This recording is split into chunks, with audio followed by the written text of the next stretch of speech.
Welcome to episode 182 of the Grip Strip podcast, the Something About Indy edition of the Grip Strip podcast. My name is Philip Matthew. I'm your host, and I'm with my co-host, the iRacing Indy 500 champion, computer genius, a gentleman and a scholar, and the number one Jacksonville Jaguars fan I know. His name is Josh Fine. What's going on, brother? Hey, I'm doing great, Phil, and of course, glad to be back for another week of motorsports. Of course, we talked about Indianapolis and everything, and it was a lot of racing that happened, a lot of good racing, I think, this weekend at the Indianapolis road course. But yeah, ready to get back into it. And of course, also the Jaguars are back, preseason action last weekend as well. So, and fantasy, of course, our draft on Sunday. So, ready to get into it. Yeah, plenty of football to come now because the Fall Ball League will be drafting this coming weekend. Second week of the preseason officially as well, upcoming. Various storylines, of course, coming from this first week of the preseason. If you're a part of 49ers faithful, you've been going through the ringer, not just between the quarterback situation, meaning the backup quarterback situation, but also if you're a 49ers person and you like the English soccer team that they or English football team that they own now. Definitely a lot going on there. But we will talk a lot about the races, the triple header at Indianapolis Motor Speedway road course, which saw Scott Dixon extend his winning streak to 19 consecutive seasons in the IndyCar series. Michael McDowell putting a whooping on the field and winning his second career Cup Series race, locking himself into the playoffs in the process at winning the Verizon 200, and then Keebler Gibbs the evening before dominating the Xfinity race, even with rain, with the lightning delay. We'll get into all the other news and highlights that came from the weekend itself. Talk about Indianapolis. If you associate Indianapolis and racing, one of the first names in recent memory you would associate with that is Tony Stewart. He comes off of his first win in the SRX season at his home track, at his track, Eldora. Chase Briscoe, his protege, was in the race for, I think, 7 laps. And that went to hell in a handbasket. We'll get into, but at least Chase had a opportunity and actually had one of his better runs of the season in the Cup race. We'll talk about Indy next. NHRA, the last time they'll be racing at Heartland Park, Topeka this past weekend. Kyle Larson ends up going and winning the Knoxville Nationals, leading every lap from pole, and then coming back to Indianapolis on Sunday to go and unveil the paint schemes for his doubleheader that he'll be doing next May in the, whatever, I think they said the Hendrick 1100 or something, Larson 1100, whatever, which is basically the same effing scheme that he runs, but they put orange in instead of red. Kenny Schrader wins a Pinty Series race at 68, which is just outstanding, considering how mad he was at Paul Tracy. I figured he was going to murder the guy, but he's still winning. Tells you how good he is. We'll preview MotoGP and Moto2 in Austria, and then Supercars at the Bend. A lot of stuff going on in their silly season, not the least of which is Shane Van Gisbergen leaving and opening up one of the biggest seats in the whole entire series, which likely will be going to Will Brown, who is the rival on the rival team at the moment. So plenty to look at in there. We'll get into training camp and preseason updates for our teams and give a little bit of a preview of what to expect from Fall Brawl. Not any major changes in terms of roster construction outside of we took the tight end position itself out because after Travis Kelce. I mean, really. Unless I don't have the, I mean, probably could go on some other provider for the fantasy football, and you could probably adjust scoring to where you can make it like 3 times scoring for tight ends or some shit. And I don't really want to, and I don't care as much as George Kittle's one of my favorite players. It doesn't matter to me. The same way I feel about kickers. But we'll get all that. We'll preview Cup and Xfinity at Watkins Glen. And Josh will let us know all things going on in the world of iRacing and gaming in his sim segment. All right, so let's start first with the Gallagher Grand Prix at Indianapolis, which saw spin and win. Scott Dixon, not always known for the flair for the dramatic in his illustrious career. He's made winning look relatively easy, which it definitely hasn't been for him over time, but going and winning, getting a win in his 319th start of his IndyCar career, breaking the record going and taking the record over from Tony Kanaan, who was the Iron Man. So he's not only the Iceman, he's the Iron Man now. Extends the streak to 19 consecutive years with a victory at age 43. Unbelievable. To come from lap 1 being dumped by Romain Grosjean to come back and win the race there on Saturday afternoon. And it's his 54th career IndyCar win, and so also, I mean, also he got his son Kit, which is the youngest of his children, to be able to have him there. I think that also is a big thing for how happy he was. But I mean, the race itself was pretty straightforward in the sense that Graham Rahal was fast all weekend, fast in the first practice, then qualified on pole, led the vast majority of the race. He led basically the first part of the race. I mean, from Rahal and Dixon started swapping the lead from lap 27.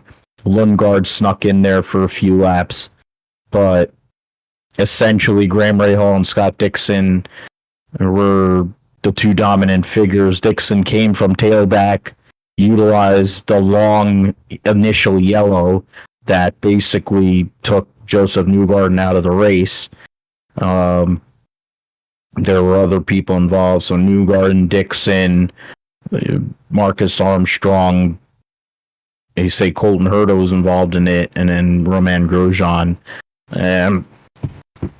Newgarden got damage. Armstrong had issues there too, and I guess Colton Herta was also one of the cars that was stopped. I guess that's what it was, because I'm not remembering how Colton Herta was involved in it, but I think the 11, the 2, and the 26, yeah, they were the ones that were stuck. But that caution took a really long time, and from what Graham Rahal said after the race, that was a big part of what assisted Scott Dixon to spin and win, akin to Danny Sullivan back in 1985. But he, great strategy, being able to save fuel, managing tires in a race that ran green the rest of the way, from lap 7, I guess, from lap 7 on. That's pretty epic, but then that's what the IndyCar series is. And it kind of set the tone for what we saw on Sunday, too.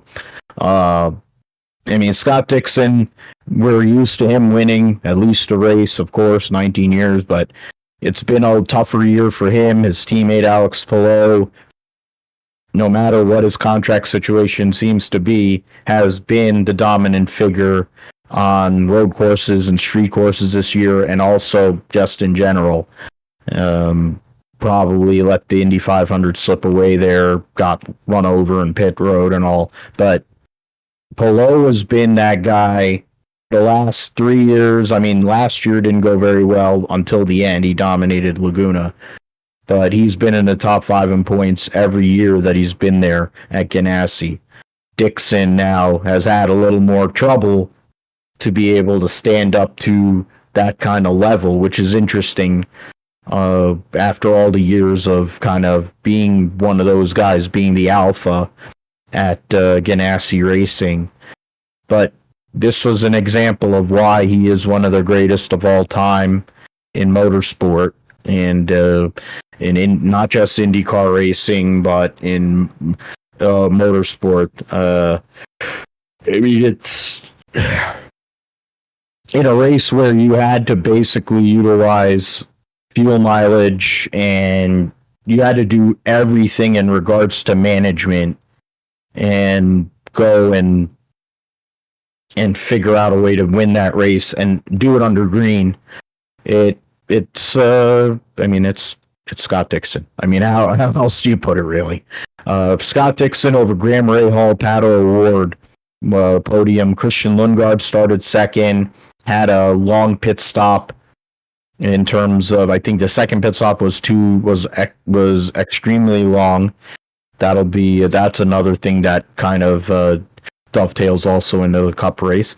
Went from second to fourth. Likely would have been, they were looking at a double podium at Rahal, Letterman, Lanigan. Alexander Rossi started third, finished fifth. Will Power came from 16th, so both guys on row 8 came up and finished in top 6. Alex Palou finished 7th. McLaughlin, Kirkwood, Marcus Ericsson, your top 10. 17 cars were on the lead lap.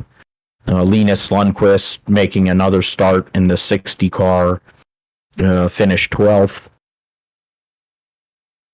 Jack Harvey in what is now will be his last race for Rahal, Letterman, Lanigan finished 14th. As I mentioned earlier, there's guys that were involved in the wreck. I think, that's where it was. Benjamin Peterson had issues. I think it was root beer float head. There you go. I think root beer float head was spun around too. I think that's where I'm getting confused, but yeah. It was one of those cars from Foyt. And then Benjamin Peters, I don't know what happened to him, but then he was just out there. Newgarden, Armstrong, Ferrucci. Then you had the other rookies, Rob and Agustin Canapino. Grosjean ended up falling a lap down. Devlin DeFrancesco made the start of his career and led the first few laps of the race in the process, and then promptly fell all the way back and was a lap down at the end of the race, which is Devlin DeFrancesco. Felix Rosenquist, insane season in regards to having bad luck, continues having a mechanical failure while he was in position probably to get a decent finish. His 2 teammates finish in the top 5, and then he's holding the bag, finishing dead last. But Scott Dixon, I mean, he goes out there and gets a win, Josh. Gets into second in points, albeit does it really matter? He's 101 points behind with 3 races to go. I think for Graham Rahal, he's definitely frustrated after having one of the best runs he's had in years. Hadn't won a pole in 6 years, wins the pole, dominates, basically was the dominant figure for a good amount of the race. Had a chance to catch Dixon, got held up in traffic, the whole thing, which also played a role. It's interesting how the parallels are there between Saturday and Sunday, but Rahal couldn't fade his former teammate, Scott Dixon, and you just have to take your hat off to the guy because that's why he's one of the greatest of all time. And getting that victory, get his first victory of the year, takes second away from Newgarden, 4 points ahead as of now, going to the ovals, going to last oval at Gateway. But That's Scott Dixon for you. He has to show why he is one of the greatest, and he did that on Saturday. Yeah, and Scott Dixon, of course, probably there are different phases of IndyCar racing, but I think, definitely in this modern era, since the split, since all of that happened, he's definitely the greatest IndyCar driver of all time, and certainly now statistically for what he was able to do, and for the diversity of the series now in terms of tracks and circuits that they race on. There's a lot more diversity, and now he has 54 wins. So he's up there in the greatest of all time conversation. I mean, of course, AJ still has 67 career wins in IndyCar, but a lot of those came on the short tracks, on the mile ovals back in the day before IndyCar started adopting more road racing circuits and everything. Scott Dixon has definitely won a lot of road races in his career. So there's definitely a case to be made that he actually is the greatest of all time, and of course 6 championships to go with that. So not only knows how to win, but he's able to put together a lot of those wins and consistencies. Of course, the time of regular season. So definitely in that conversation.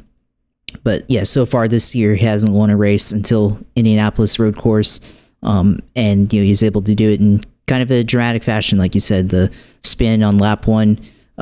Trying to avoid the accident, touched off by his 2 teammates, Alex Palou and Marcus Armstrong there.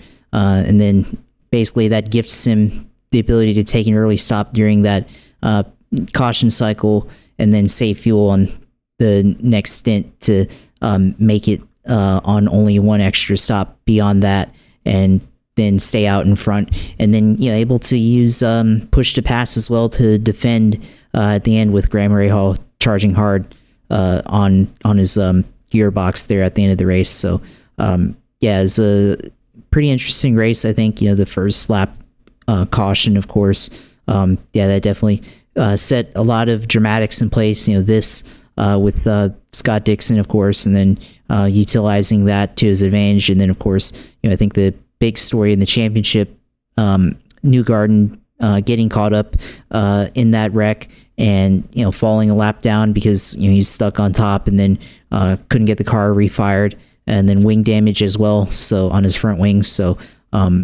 he went from 84 points back going into this race, going now to 105 points back now for Newgarden to Alex Palou. So it looks like, I guess there's still maybe a mathematical chance, but it's starting to get very, very likely that Alex Palou walks out of 2023 as a champion.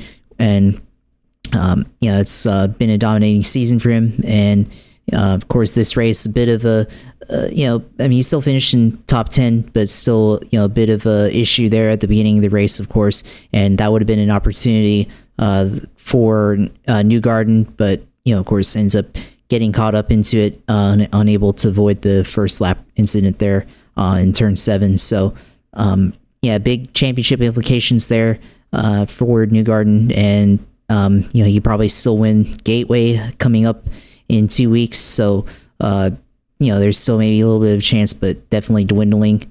The rest of the field. I think Graham Rahal, of course, hasn't won since 2017 in the duel of Detroit back then, and now has first pole as well since then.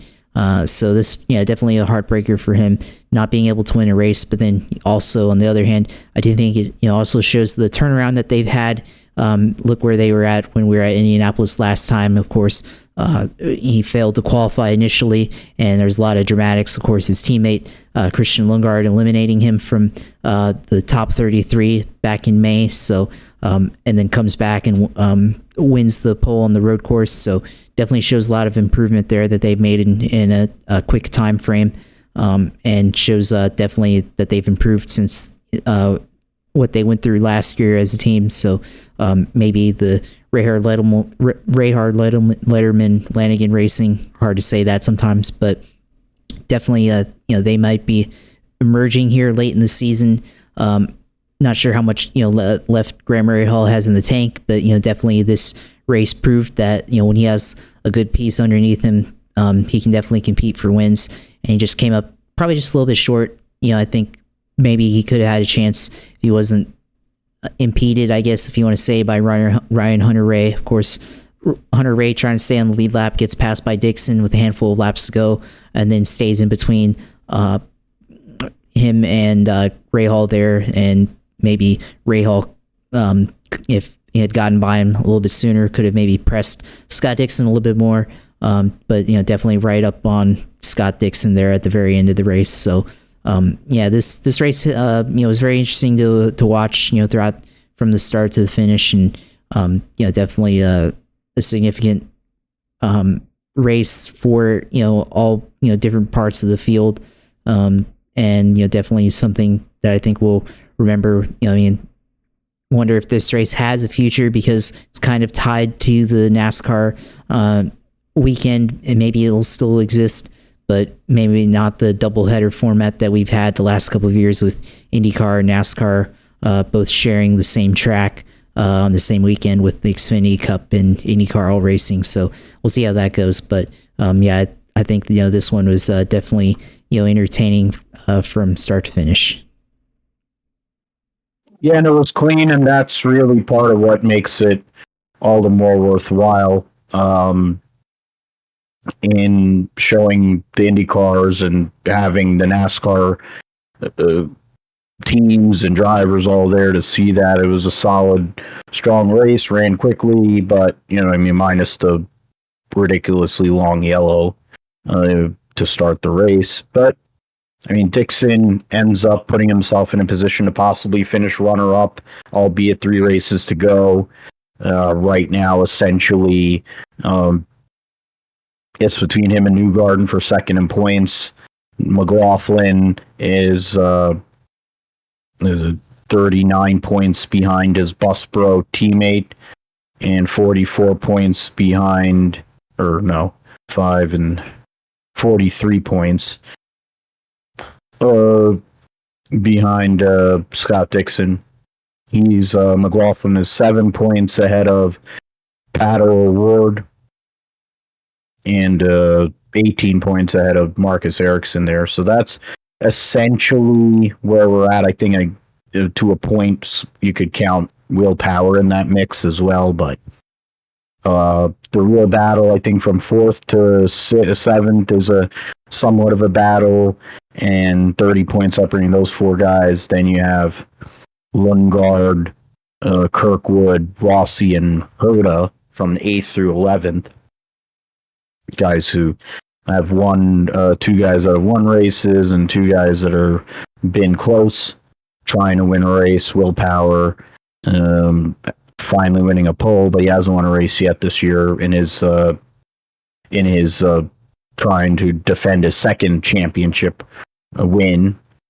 So interesting with only 3 races to go in that. Alex Palou has a 101 point lead. As long as he leaves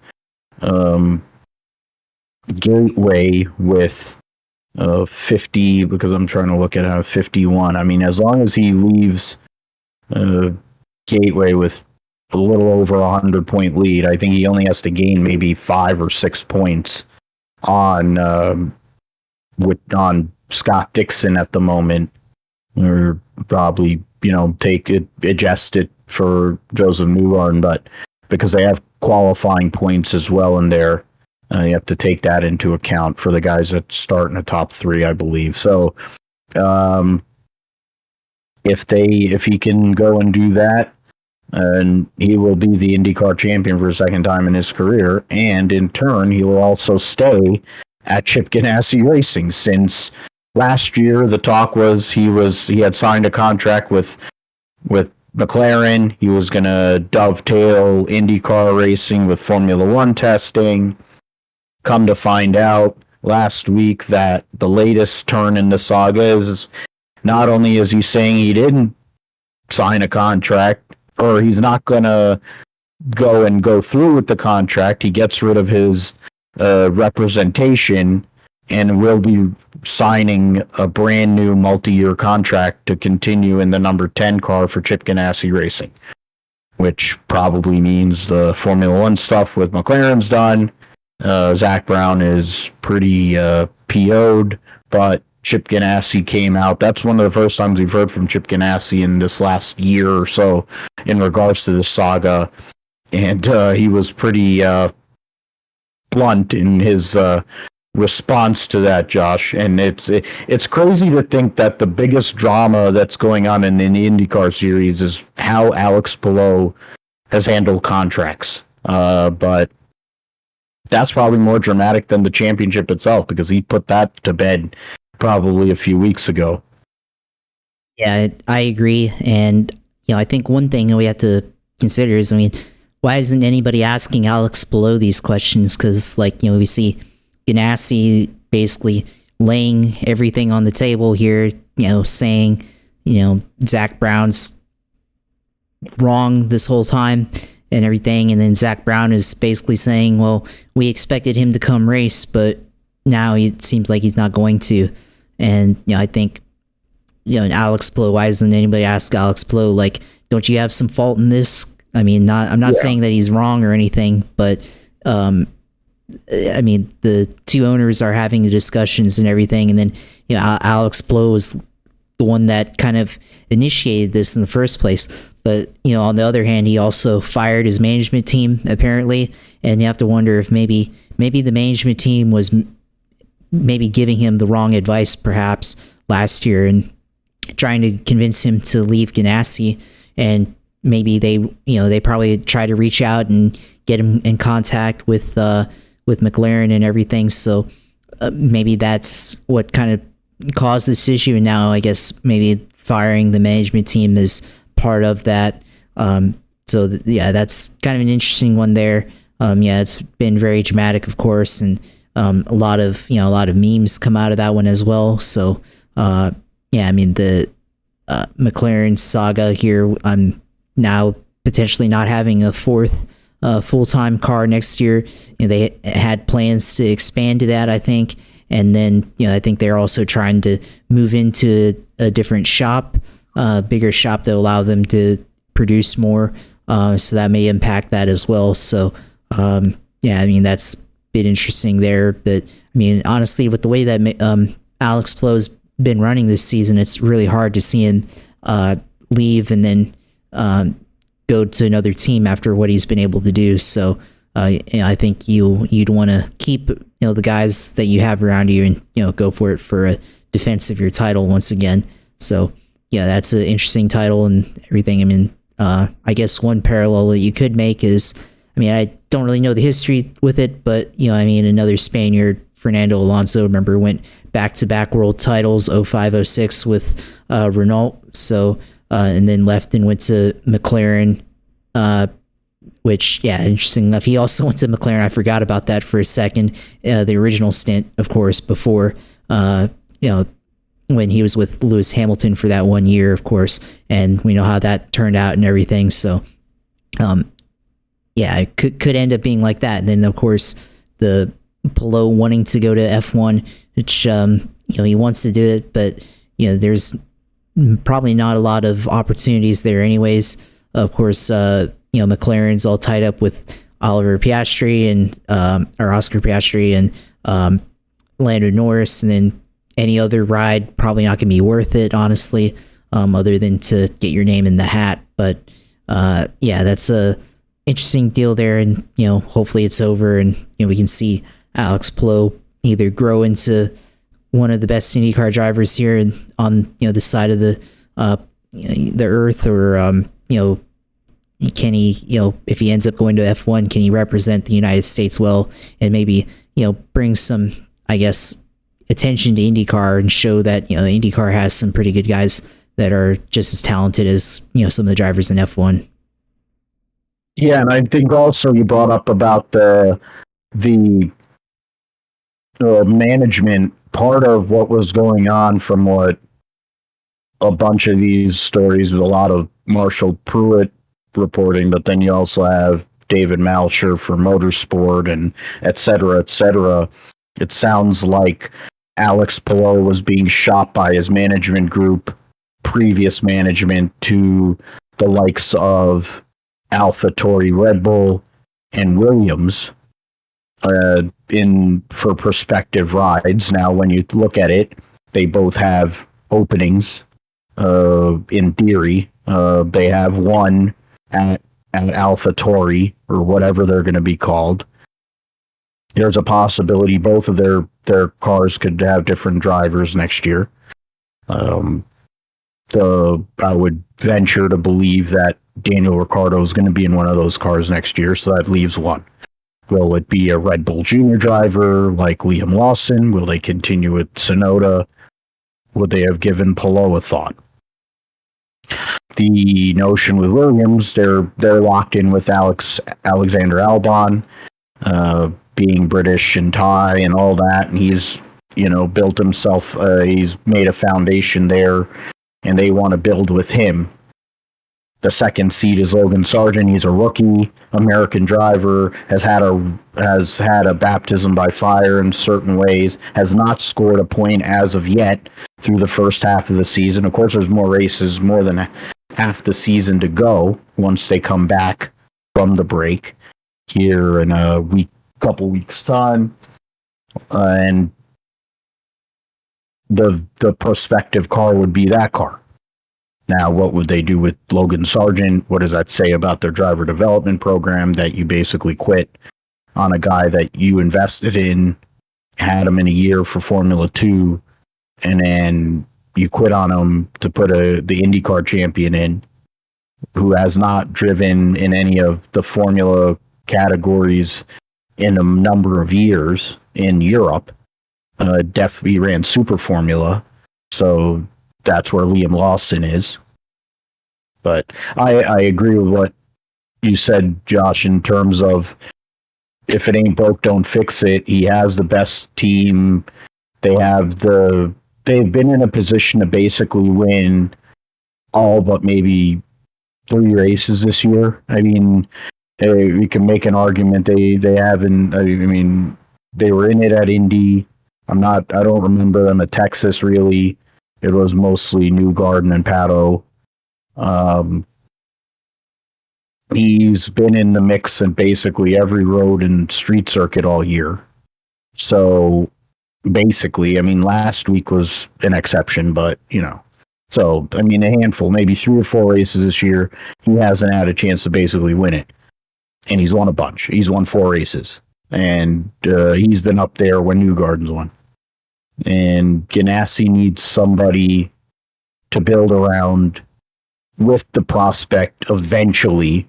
It may not happen for another 30 years at the rate Scott Dixon's going, but at some point Scott Dixon's going to stop, and you need to have somebody there.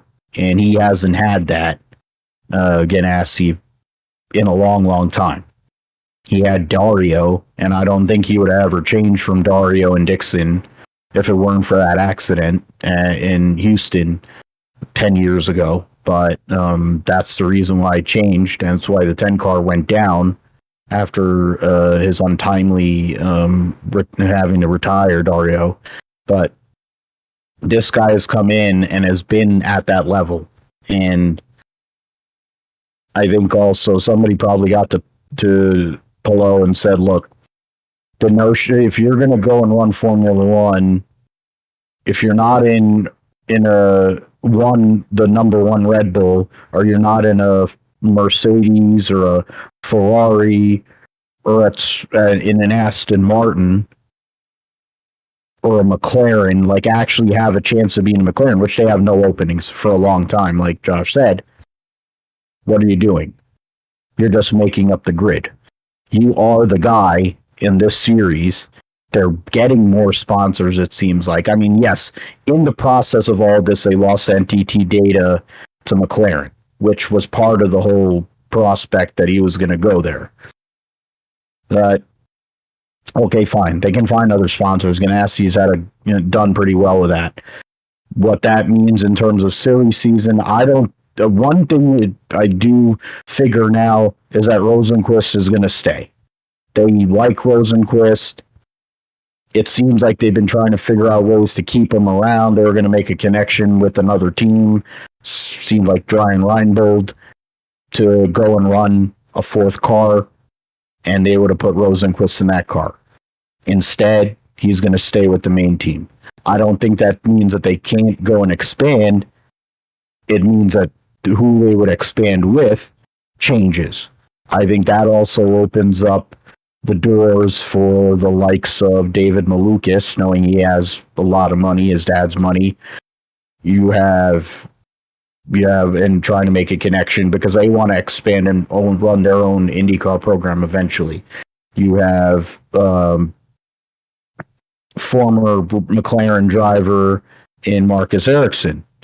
Now he's looking, I want to get paid, I want to be a paid driver. But Pallot's getting broke off, and he's about to win his second championship here in a few weeks' time. Dixon's not going anywhere. It seems like Armstrong's trying to run full-time. So they basically have the ready-made guy to jump into the 8 car. They need somebody who has experience to work them through the ovals, and he can bring whatever money he's bringing to the table to run that car. And then they open up the 11 car for if Sato wants to stick around and they want to try some other F2 guy that wants to come over here. So that's a play. I think Ericsson is probably going Andretti and Grosjean's going to get canned, and he'll focus on the Lamborghini prototype deal, and Grosjean will be gone. Somebody else will be in a 29 car, and then Rahal with the 3rd car. They're running Connor Daly starting at Gateway. We'll see what happens after that. So that car is open. We already know Lundgaard's their lead dog. Rahal is reinvigorated now. We'll see what that means for the next 3 races. They did not do great at Iowa in general. I mean, I think they'll be all right at the road courses, but you have to see what they're going to do with the 30 car. And the silly season, if this is what happens, I think a lot of what would have made it really silly is gone now, but it makes sense in Palou sticking, because why would you leave when you have the best of it? But went over the points and did all that, so we will move forward with the Cup Series Verizon 200 at Indianapolis, and that was quite an interesting show. There was one early yellow in the race for a wreck that was caused by Jerry Logano running into Justin Haley, and basically Justin Haley's day was ruined at that point. But other than that yellow, which took 3 laps, they didn't have a yellow the rest of the race. Race ran just over 2 hours long, because road course races in NASCAR generally are shorter races, unless you start having a bunch of yellows. They ran with no stage breaks, which also assisted the field there. And then when you look at what the field was itself, there really wasn't a whole lot of movement in the top 10. The guys that started up front stayed up front. Michael McDowell started 4th, but he moved up, ended up winning stage 1, 2nd in stage 2. Denny Hamlin stayed out to win stage 2, and but then got buried later in the race. Brad Keselowski got a few stage points in stage 2 as well, to assist him in his battle with Kevin Harvick. But really, when you look at the top 10, basically the guys that were there at the start of the day, they didn't change. The only one that was up there that didn't end up there was Kyle Busch, because he was having engine problems and ended up driving around on what amounted to 7 cylinders, or having some sort of engine issue there. So he didn't have all the power to get through on the straights, and they have long straightaways at Indy, so that was his issue there. But Michael McDowell led 54 laps. He led more laps in this race than I think he's led in his whole entire effing career or some shit like that, or the most laps he's ever led in any race or whatever. Front Row Motorsports dominates. Michael McDowell dominates a cup race, and he holds off William Clyde Elliott II to do it when he needed a win, or he needs a win to get into the playoffs. He holds him off to get the victory, and lots of connections going on. Well, both times that Michael McDowell's won in the Cup Series, the guy who's finished second to him is William Clyde Elliott II. So that's something. The guy who started on pole was Daniel Suarez, and like Christian Lundgaard, who started on the front row in the IndyCar race, Daniel Suarez had a really long pit stop that essentially took him out of the running when he had theoretically the fastest car in the whole joint.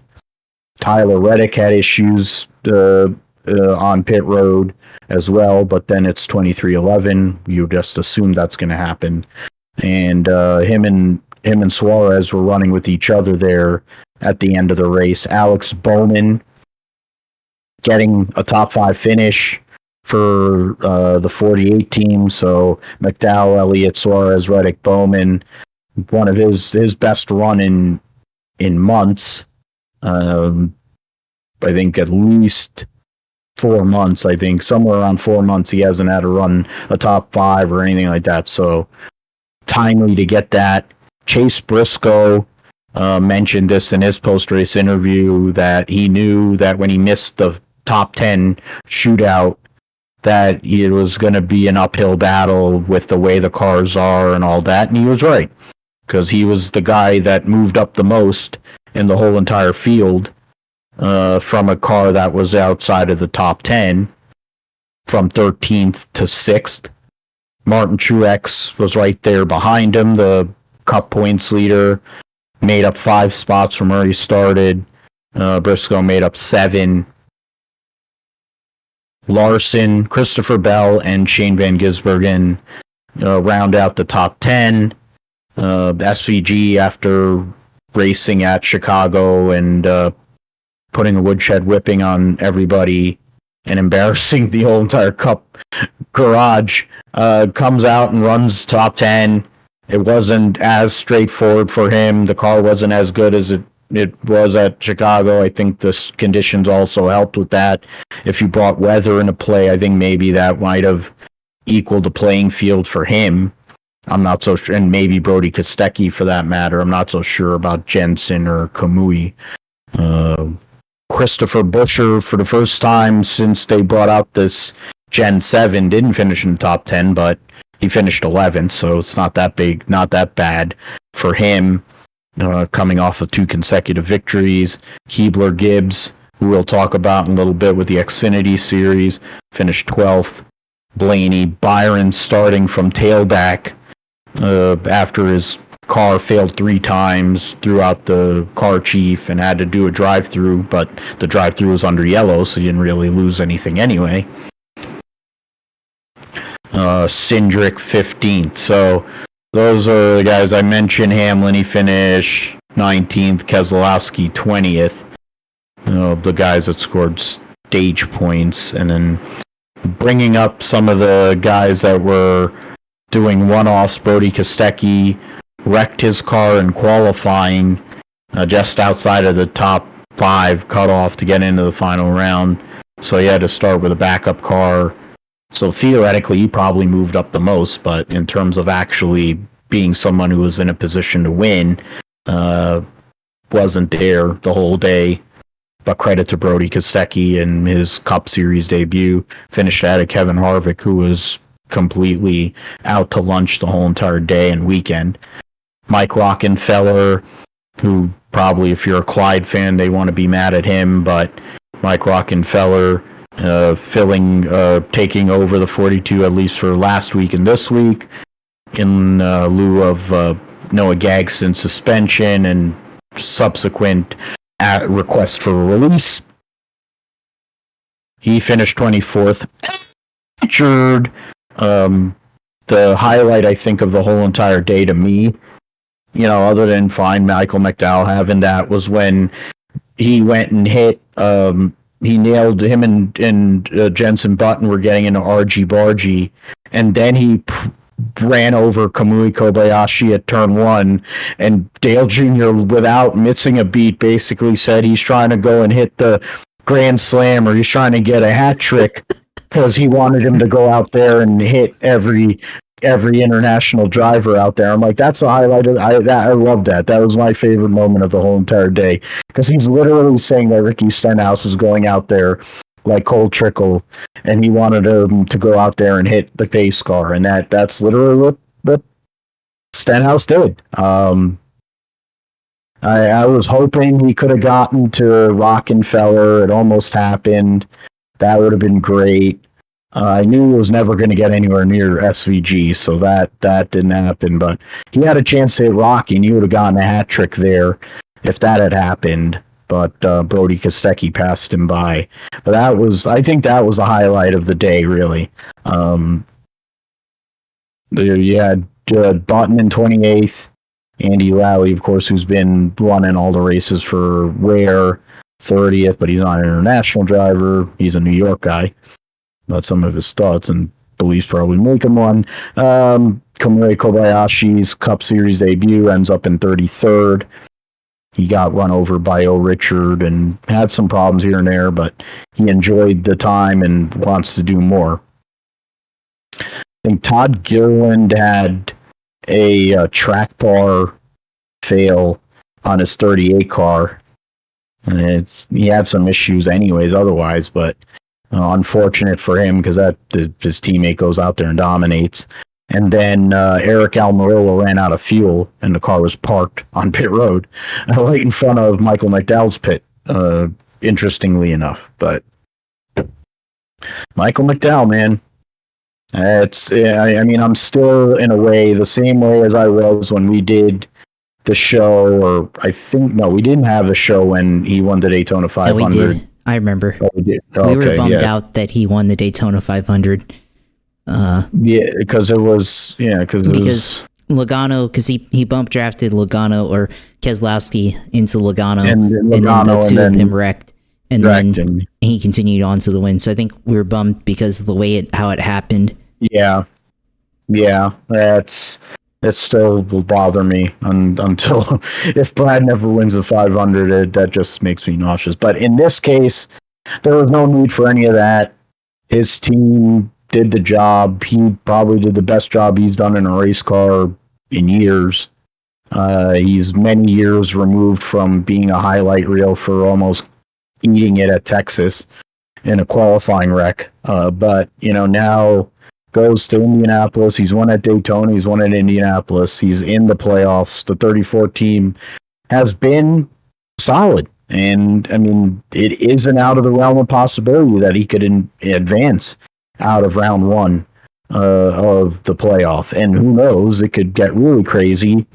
And if you get to round 2 and you have the Roval as your cutoff, who knows? He could finish in the top 10 in points. It's not really that crazy. The way the last few weeks have been going now that Ford is kind of showing some life, it isn't out of the realm. We know that Toyota and Gibbs and Hendrick are the teams, more than likely.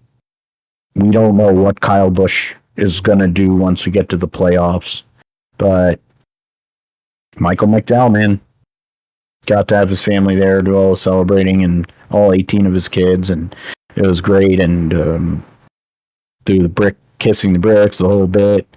Travis Peterson I never knew who the hell Travis Peterson was. They go and interview him. Dale Jr. goes and says he worked at Junior Motorsports and at Hendrick. Well, of course. And now he's a crew chief and all that. And credit. That's all we can say, man. Dale did a great job there and held off old Clyde to do it. Yeah, definitely not who we would have expected. But then again, he's he's been up there, Michael McDowell, up there at the road course races throughout his whole career. That's his specialty. Remember, he came through the road to Indy and went all the way through that and was on his track to Indy cars. But then, in 2006 goes to ARCA and then eventually, goes into NASCAR and stays around for, all the way up until 2021 and then finally wins Daytona. And, we honestly would have thought that would be his only career win. But, he came out and last year, I think, with this next gen car kind of changed the game a little bit for him and, ends up ranked 23rd last year, but had a ton of top 10s and, top 5s. So, not out of the realm of possibilities that, this year he could possibly make the playoffs. And, they've been very solid this year, just on the bubble.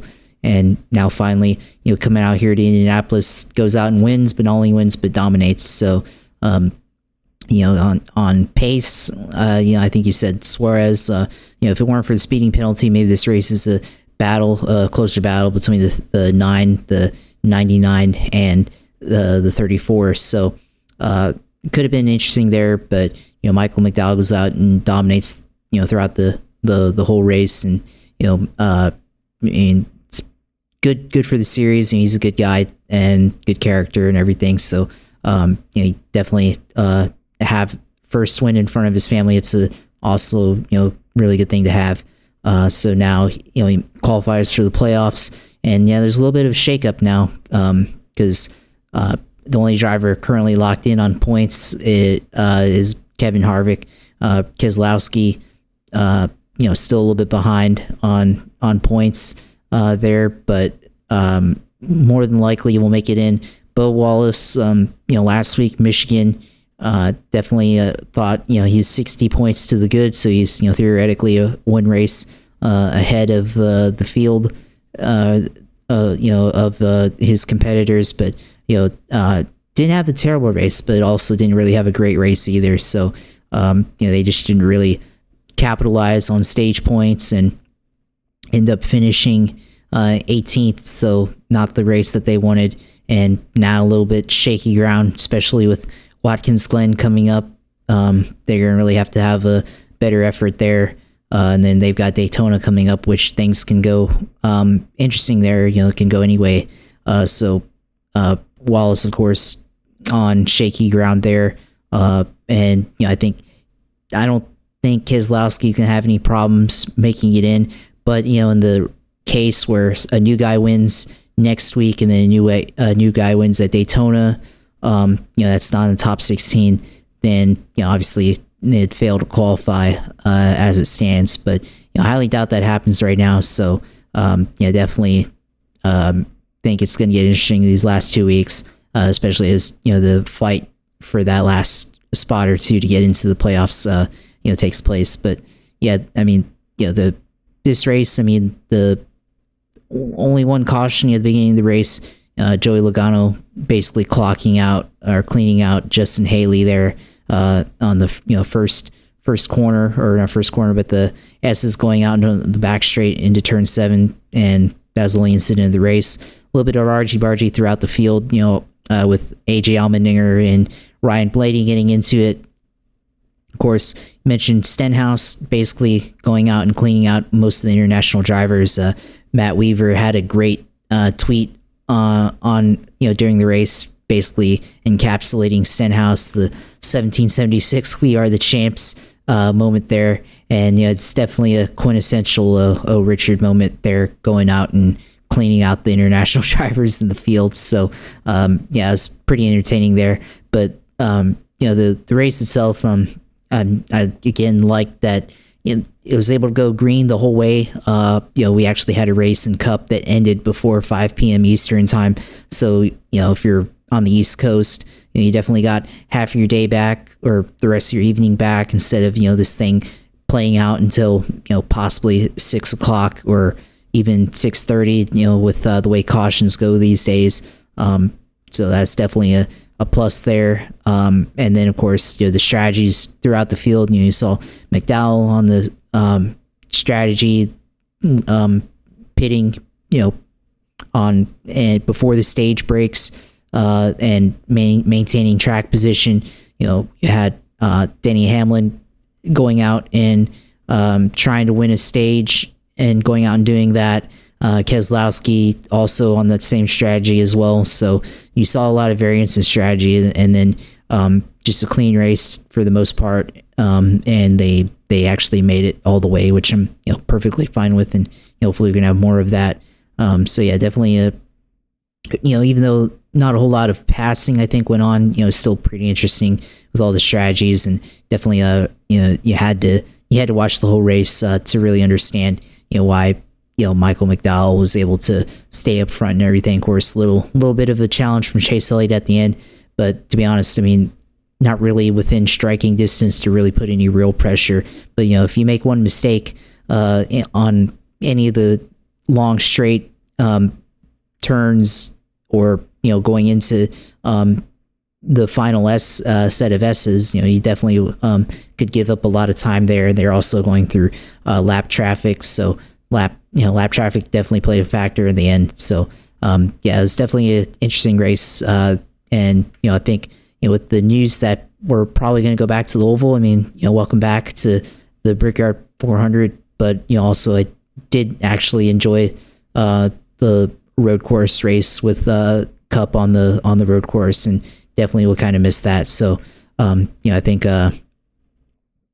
welcome back to the 400, but at the same time, kind of wish that they still raced on this road course here. And then the international drivers, Shane Van Gisbergen, I think he's definitely going to come to Cup eventually, but it might take him a few years to get acclimated into oval racing. We'll see if he's able to run a partial schedule, or probably runs most of the road courses and Cup, and then acclimates into ovals with trucks and Xfinity. We'll see how that goes, and then the rest of the guys. I mean, would have liked to seen more from Kobayashi, but just didn't have the track position. Definitely had good lap times at different points, but just didn't just wasn't able to have an opportunity. So would have liked to have seen more from him. And the same for Brody Kostecki, of course.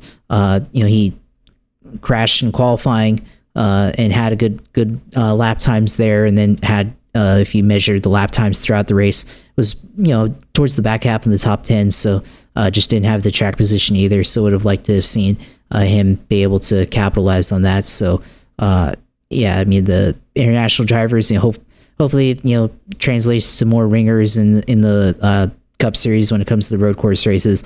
Always brings a different element and different interesting element compared to what we normally see. So hopefully that continues. But yeah, this race definitely enjoyed it. So I think in the past, last year's race definitely not as interesting. 21 very controversial for how the way that one ended. So this one is very straightforward start to finish, and definitely encapsulates what I think road racing is all about and what NASCAR really should be aiming for. Yeah, and that's what road racing, that's what you're supposed to, clean, strategy based, having to have pace to go and get there and have a chance. And McDowell did that. A smaller program, going out there and beating the predominant teams on the circuit. I mean, you consider Hendrick getting to the top 5. You have three Toyotas in the top 10, and then you have Trackhouse, 2 Trackhouse cars in the top 10. So, and that's a team that finished second in points last year. So you gotta give credit to Bob Jenkins, that entire organization, Jerry Freeze, and that whole group, Travis Peterson, Michael McDowell, to get that victory. I mean, the international drivers, it's asking a lot. It kind of was the perfect storm at, no pun intended, at Chicago, where Shane Van Gisbergen got into that car and it suited him so well. They had more practice time there, and his driving style with that car at that track with the conditions just was the ultimate. and add that the vast majority of that field has never driven a street course race before. And I mean, he did that, but he also went out there and finished top 10. I think he probably was left wanting a little bit from this weekend, but it's been a very interesting weekend for him, to say the least. We'll go into the point standings. 2 races to go in the regular season. Martin Truex Jr. has a 60-point lead on Denny Hamlin, so more than likely going to win the regular season. Points, get another 15 playoff points in there, so that'll be huge for him. Probably gets him 2 rounds. William Byron up there as well, so he'll have a good haul of points. He has the maximum amount of points right now. He has the most points right now with 22. Truex is at 20 as it stands. So they'll all get good amount of bonus points anyway. Kyle Larson's Busch is third actually with playoff points.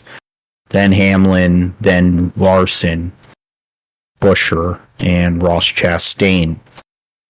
We'll see how that all works out. Right now, Kevin Harvick is 2 points ahead of Brad Keselowski. If things kind of start going that way, if by chance a different winner happens at Watkins Glen, then one of the people that hasn't won, or if one of those guys, if it's not going to be Bubba, but if it's somebody that comes outside like AJ Allmendinger or Gumby or whoever, and they win, then the cutoff battle is Bubba needs a win at Daytona, and then that battle is similar to what happened with Martin Truex Jr. and Ryan Blaney last year at Daytona, when both of their cars ended up getting destroyed at different points of the race, and it literally was a handful of points that decided the 16th spot for the playoffs, when Bald Spot Dylan won because they ran the cars under green when it was raining in turn 1 and 2 at Daytona. So that's where it's at right now for the Cup Series. Three drivers that are in. Daniel Suarez at the moment is minus 28 off of Bubba Wallace. Gibbs minus 49. Elliott and Bowman minus 80. In the Xfinity Series, they ran the Pennzoil 150 at Indianapolis, and the winner was Keebler Gibbs. After, even with rain delays or whatever with lightning, they only had a couple of short cautions. Both for stopped cars on track, but otherwise, Gibbs ends up getting 12th career victory in the Xfinity Series, first win of the year in this Xfinity Series for the defending champion. Led 28 laps. AJ Allmendinger started on pole. Gibbs on the outside pole.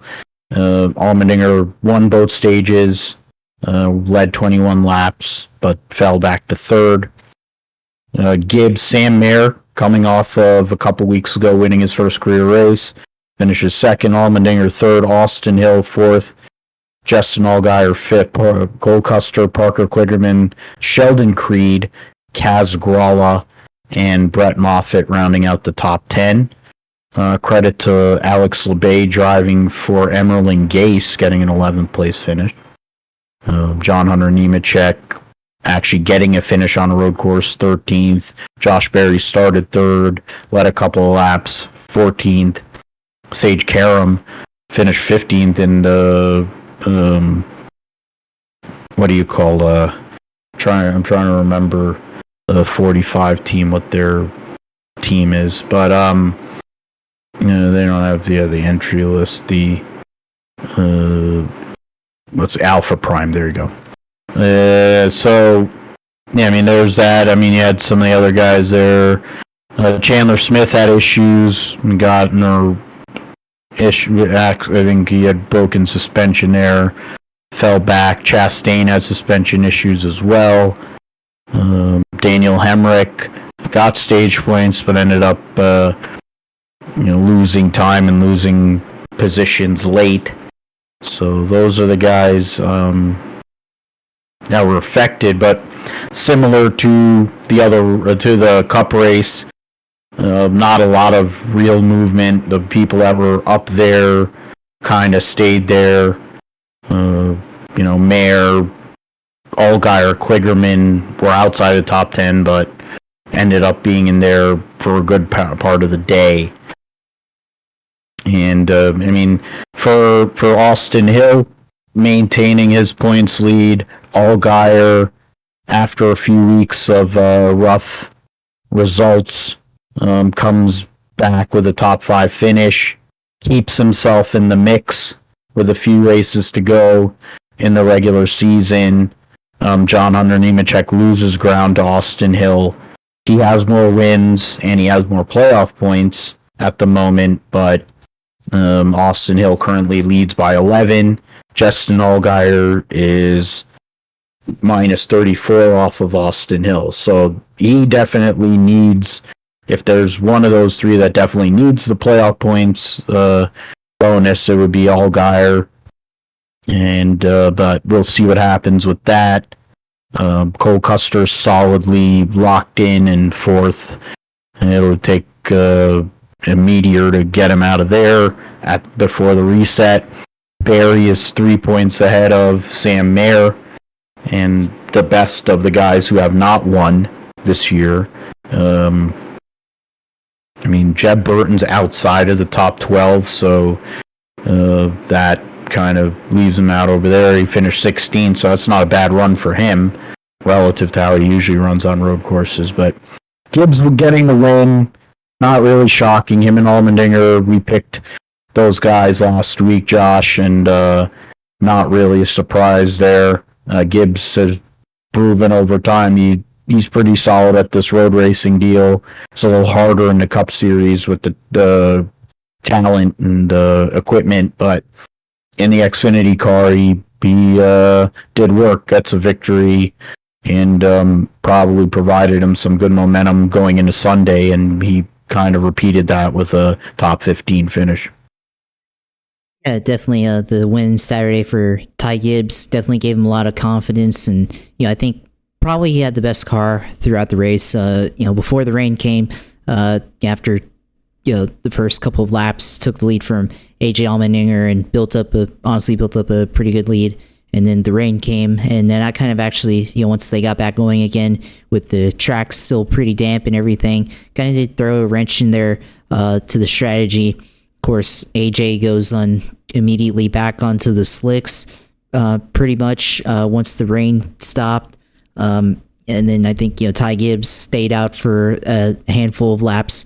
So that did cause some variation. And then because of that, Allmendinger was able to make up a lot of time and able to take the lead and hang up there in the lead for a bit, being on that strategy.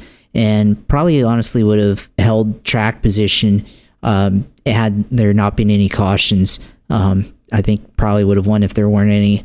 But yeah, especially the final caution. But he was up there up front. But once the final caution happened and kind of reset the field, Ty Gibbs was right there alongside AJ Allmendinger, and he's able to take the lead and hold on to it for the rest of the race. So ends up winning by 7 seconds. Allmendinger kind of fades at the end to third. He was in second for most of that last stint, and then by the end, Sam Mayer is beginning to show that he's actually pretty decent at road course racing. Goes out there and gets a second place, so that's a pretty good, being able to capitalize on car ahead of you faltering in the final couple of laps of the race. So definitely a good result there for him. And then Gibbs, of course, confidence booster there going into Sunday, and definitely helps with the road course racing, which he's been really good at. The rest of the field, John Hunter had some incidents, so not really able to have a great day in terms of strategy and points. Only got 3 stage points in this race. So Austin Hill goes out and extends. They came in tied, and he extends his lead to 11 points over John Hunter Nemechek. So definitely not the race that he wanted. Austin Hill was able to score points and get that extension of his lead. So definitely a good race for them. I mean, not as quite as dramatic as the IndyCar race, I think, or even the Cup race to a degree. But you definitely had your comers of goers throughout the field. Josh Berry was up there for a bit too. But I think some of those guys that tried to stay out on strategy after the rain, I think they really hurt themselves. In terms of being able to really be in the race competitively. Allmendinger, of course, set the trend, but the rest of the drivers that followed, some of them like Barry, and I think I mean, you can even throw Allgaier in that as well, but just didn't have the pace, and then they just stayed out too long to really take themselves out of contention, especially with the track quickly drying up after the rain fell. So I mean, this was a good race too, but just shows that you really have to have a solid piece under you to be able to compete, especially at the road courses. Yeah, in the Xfinity series, it's a lot more telling in terms of it's more drive. I think in a lot of ways it's more driver and equipment combo. I mean, in a Cup series, obviously, you're going to have the equipment. The vast majority of those guys are going to have it. You need to kind of have the pit stops right and, kind of deals like that. But when you look at the guys who have more reps, you're going to go in there and cherry pick in a sense. And that's what Gibbs did there. I mean, in terms of, I mean, that's what he was able to do, and credit to him. And Allmendinger left wanting, and then he was even more angrier after Sunday. Going to, just briefly, I'll get back into the points right now. The 8 drivers have won a race so far this year. The regulars, Barry plus 114, Daniel Hemrick plus 50, Riley Herbst plus 34, Sheldon Creed plus 17 over Parker Kligerman. Buckshot Jones minus 65, Brett Moffitt minus 95. So essentially, 4 races to go. If you're not Parker Kligerman from 14th on back, you need a win. Josh Berry is still looking for a win. 2 races, I would think. I think Kansas and Darlington suit him really well. They also suit Sheldon Creed very well. Daytona is a complete wild card, and Moffitt had pace there. So it could, I mean, Daytona, we all think about it as a colleague track, but you never know what could happen. Daytona and Watkins Glen, of course, there's going to be cup guys again this weekend, cherry picking. So we'll see with that. I was checking back on the picks, and I mean, I think one of us was going to get it right. We picked the 2 guys that made the most sense, and because I was able to pick first, I got Keebler on that one. But I'll take credit on the truck one because I picked Ty Majeski last week to win, and Lane Riggs was my wild card choice. Shane Van Gisbergen made his Truck Series oval and his pavement oval debut, and ends up 28th. He decent qualifying. 19th. or 19th. Yeah, he was 19th after starting 28th. My fault. Thank you. The Ty Majeski, though, dominated the race. 179 of the race's 200 laps he led. Corey Heim, which was your pick, Josh, got second in both stages.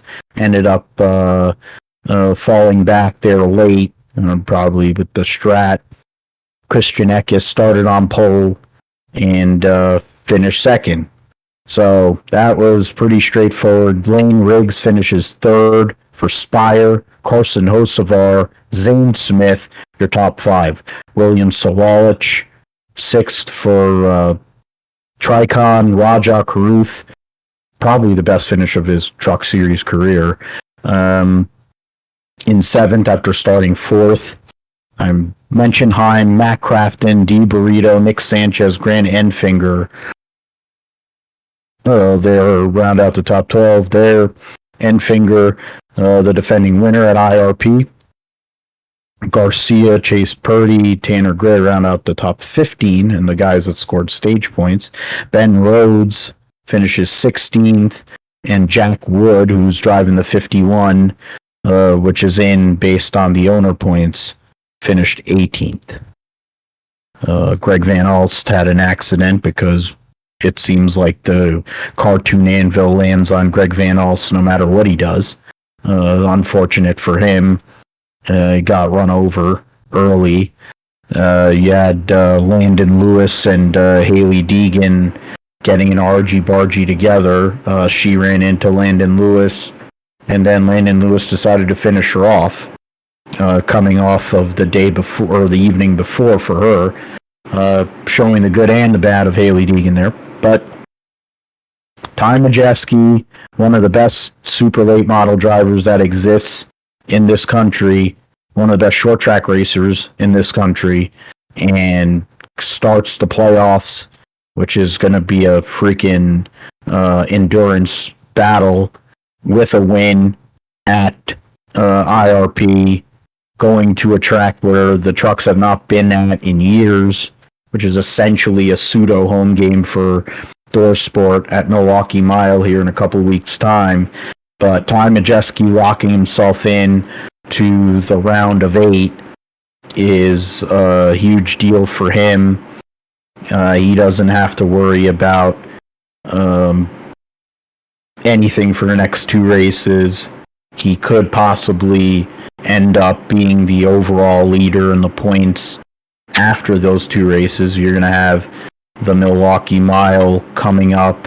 You're going to also have Bristol, I believe. Yeah, they're going to run, or no, Kansas. Okay, so they'll run the Milwaukee Mile in a couple weeks' time, and then they'll have a couple weeks off. Then they'll run Kansas and Bristol back to back. So the end of the first round and the start of the second round will happen in consecutive weeks within 6 days of each other, no less. But Majeski going out there, putting a whooping on them. Guys that have been up there all year, standing out. 2 of the 3 young guns that, at least you hope in the case of Lane Riggs and Raja Caruth, are given continued opportunities to stay up and actually continue building on their career. I think every time Lane Riggs has been in a truck, he's been great. It seems like, whether he was driving for Stuball and Halmar reason, or if it was now with Spire. Spire, while their Cup program is not exactly the greatest, they have definitely put out great trucks every time they seem to show up and are able to race. But yeah, so gotta take your hat off to Majeski. Maximum points, gets all the playoff points, maximum playoff points, 2 stage wins, the stage wins, the 5 bonus points, just dominates, and he gets his 3rd career Truck Series victory. So, and a relatively clean. They had 3. What is it? They're 2. Yeah, 5 and 12. So, stage 1. I think the stage 2 caution involved the 70. So that stage 2 caution involved was probably around where that incident with the Dean Thompson and Spencer Boyd happened. And then, so I mean, really only one or two cautions for incident, no caution for the last 52 laps of the race. So, and he led the last 159 laps of the race as well. So, woodshed whipping by Ty Majeski there, Josh. Yeah, and Ty Majeski, dominated this race. Of course, like you said, he's been somebody that for years kind of been hasn't had a lot of success the first couple years that he was in truck, but last year won handful of races and then now finally wins. A couple weeks ago at Richmond, definitely should have probably won that one, but then made a mistake on pit road. So now comes out and wins this one, just thoroughly dominates here to start off the playoffs. So credit to you getting that pick right there. Of course, Christian Eckes had a good run, and Lane Riggs also with a great run there. Hocevar also, somebody that really needs a good run, and I mean he's kind of point standings wise, probably needs a little bit more, but he's definitely is still it's still early here, so still definitely needs an opportunity. William Sawalich, he ran pretty good. He's only ran 4 races so far, and this is his third top 10 finish. So he's somebody I think we're gonna have to watch here in the next couple of years in the Truck Series, and going into possibly full time in a few years, possibly, or something like that. And then Raja Karuth, of course, goes out and has a really good run. So finally a great run for him, and finally getting a top 10 finish this season here, or second top 10 finish actually. So good on him here, one of his better runs this season, and everything. So Shane Van Gisbergen, of course, we talked about him earlier with his how he's trying to get into Cup, and really ran a solid race when you look at it at the end of the day. Didn't really get into any trouble or anything, and stayed out of out of people's way, and was able to learn things on how to race on an oval. Definitely there were some parts where he had some decent pace in the middle portion of the race, but ends up kind of, he said he kind of missed up on the adjustments at towards the end, and then faded back to 18th and a lap down. So definitely for him, solid debut on the short track oval, and we'll see how many more truck races does it take for him to get more experience on the ovals. But this is a good oval experience for him. Of course, he's raced in sprint cars in Australia on dirt ovals, so not completely foreign to ovals, but it's the first time that he's raced on a pavement oval, so it's a little bit different from running in the dirt ovals that he's been used to, where he started out and where he's kind of dabbled in over the years. So that's definitely a solid debut there. But we'll see how this championship, how the first round here plays out for the Truck Series. Now Ty Majeski's got one under his belt. Now they go to Milwaukee, of course, like you said, and could be another dominating day for the Fords here, especially for Thor Motorsport. They've definitely ran pretty well this year, and just now finally winning.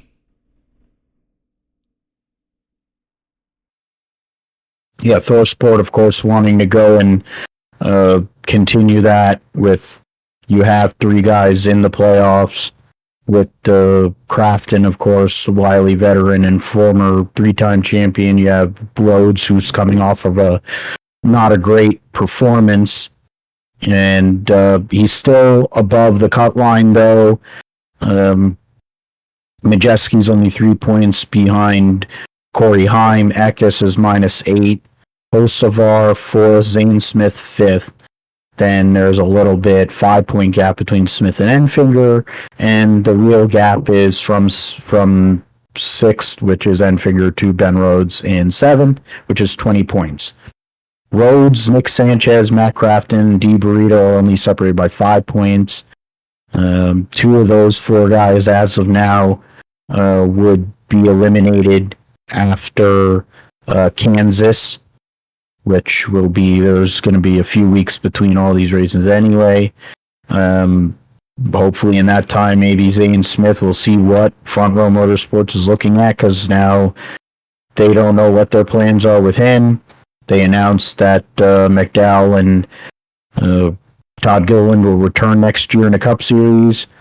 Will Zane Smith continue there? Will he continue with this truck team? Will they be getting somebody else?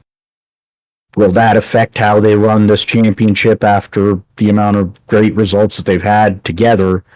It's curious to see Hocevar wanting to maintain that points position, because you don't know after this first round. I'm not so sure how things will land. You have Talladega, which is always a complete, disaster waiting to happen for him, and to see if he can move up. I think Majeski, Heim are the 2 right now. They look pretty solid. I mean, we talked about Zane Smith, Heim, and Carson Hocevar, but I guess now you insert Majeski and Eckes into that, and those are the big 5, and we'll see how that all works out, because we have another less than 3 months to go, but the Truck Series season, so we'll see how that all goes. Going into the race at Eldora for SRX, I mentioned it. It was basically a domination of the 20. Oh, so they have. So that was from earlier this year. The SRX series. Tony Stewart wins both heat races and wins the race itself. And I mean, it was the only time he had to do any real passing was in the first heat, or the second heat when he had to come from tailback, and so that's a quality result there for him. It's been a rough couple of seasons for Tony in the SRX after winning the first championship. He ends up winning the overall, we'll go in race, in Heat 1, he wins over Bobby Labonte, 3.73 seconds, and then Ron Capps, who had the pole, by 4.37 seconds. Of course, yes, Ron Capps, the 3-time Funny Car champion, racing in an SRX car on a dirt oval. Kenny Schrader 4th, Brad Keselowski 5th. In the first heat, Austin Dillon had a radiator hose come off, water down the whole entire track behind him, going in from the back straight into turn 3. And in the process, Haley Deegan, Chase Briscoe, Tony Kanaan, and Marco Andretti all crash into him. Deegan and Marco Andretti end up getting backup cars. Dillon and Tony Kanaan end up being parked for the night. Somehow or another, Chase Briscoe's car was repaired enough for him to get out there and race, which was good to see.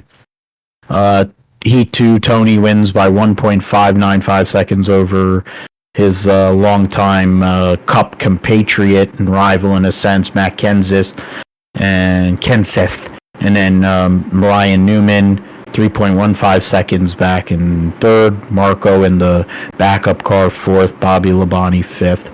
And Ron Capps in 6th. In the main event, 75 lapper, Tony Stewart gets the victory over Haley Deegan, who was in her backup car. Ryan Newman, another solid top 5 finish for him, 3rd place. Labonte Kenseth round out the top 5. Marco Andretti in 6th. Chase Briscoe actually credited with 7th.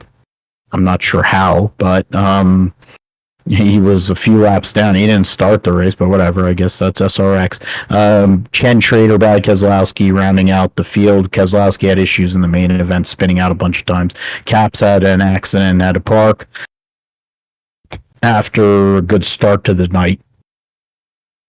So the results there, and then we'll go back into the points. The point standings with one race to go, coming this Thursday at the Lucas Oil Raceway. They don't have those points up, and they didn't update the website, which tells you how great the SRX is when they can't even post the results on their own page. Surprise there. Yeah, that I tried, and that's like credit TobyChristie.com, even though they do have some issues with their page, especially with the points. Essentially, Ryan Newman would have to fall off Humpty Dumpty's wall or whatever to not win the championship, and I don't think that's going to happen. Speaking of goofballs that'll be in the race, Kenny Walsh will be in the race on Thursday night. He'll be in the race on Thursday night at Lucas Oil Speedway, along with Jonathan Davenport, the multi-time Lucas Oil 8 Model Series champion, will be in the field. And then, I'm trying to see. Yeah, the drivers. Yeah, so those are some of the part-timers. You got Kenny Schrader, Kenny Wallace. You'll have Jonathan Davenport. I think Ernie Francis Jr. is going to make an appearance too. So that'll be cool to see the guy who's right now in the Indy Lights series. So that'll be a guy who's been in Trans Am many years, won championships there. So credit to him on that. I can go on their Twitter page. They actually update. They don't update their website, which is pretty weak. But or maybe I was wrong. They don't update their Twitter page. They go and adjust. They put the billboard, or they mess with the. Or no, they do have it. They have some of these tweets are pinned, and then they have something from July 28th. Yeah, no. Okay. That is not good. That is not good at all. And I'm just going to leave that alone. I don't have anything else to say. With that, NHRA ran at Heartland Park, Topeka, this past weekend for the last time. The place where Jim Epler was the first person ever to drive 300 miles an hour in a funny car, amongst other historic events that took place there. The results of the Menards NHRA Nationals presented by Pet Armor. Justin Ashley gets the victory in top field. Bob Tasca in funny car. Eric Enders in pro stock. You had I'm trying to see if I'm not sure if top alcohol dragster, if Tony ran at they're not going to show the ladder there. Trying to go and bring up top alcohol dragster. Yeah, Rich McPhill. Yeah, so Tony didn't race last week, but in the event at Topeka, which is interesting, but I guess he's doing well in points, so it doesn't really matter. Rain delays and issues happen at Topeka, so they had to run the race at finished the race at night for those guys there, for all the pro categories. I figured there's other ones too. Top Fuel motorcycle, or is that Top Fuel Harley? Is that what that is? No. Okay. So I don't know why they post that. All right. So in pro stock, Dallas Glenn ends up qualifying number 1, but doesn't end up getting victory.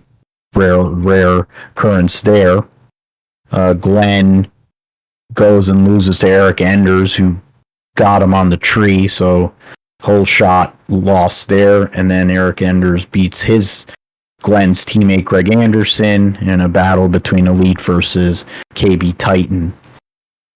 Enders goes past Chris McGay, Aaron Stanfield. I mentioned the aforementioned 2 guys from KB Titan. Dallas Glenn beats Fernando Quadra, Camry Caruso on his way to the loss there in the semis.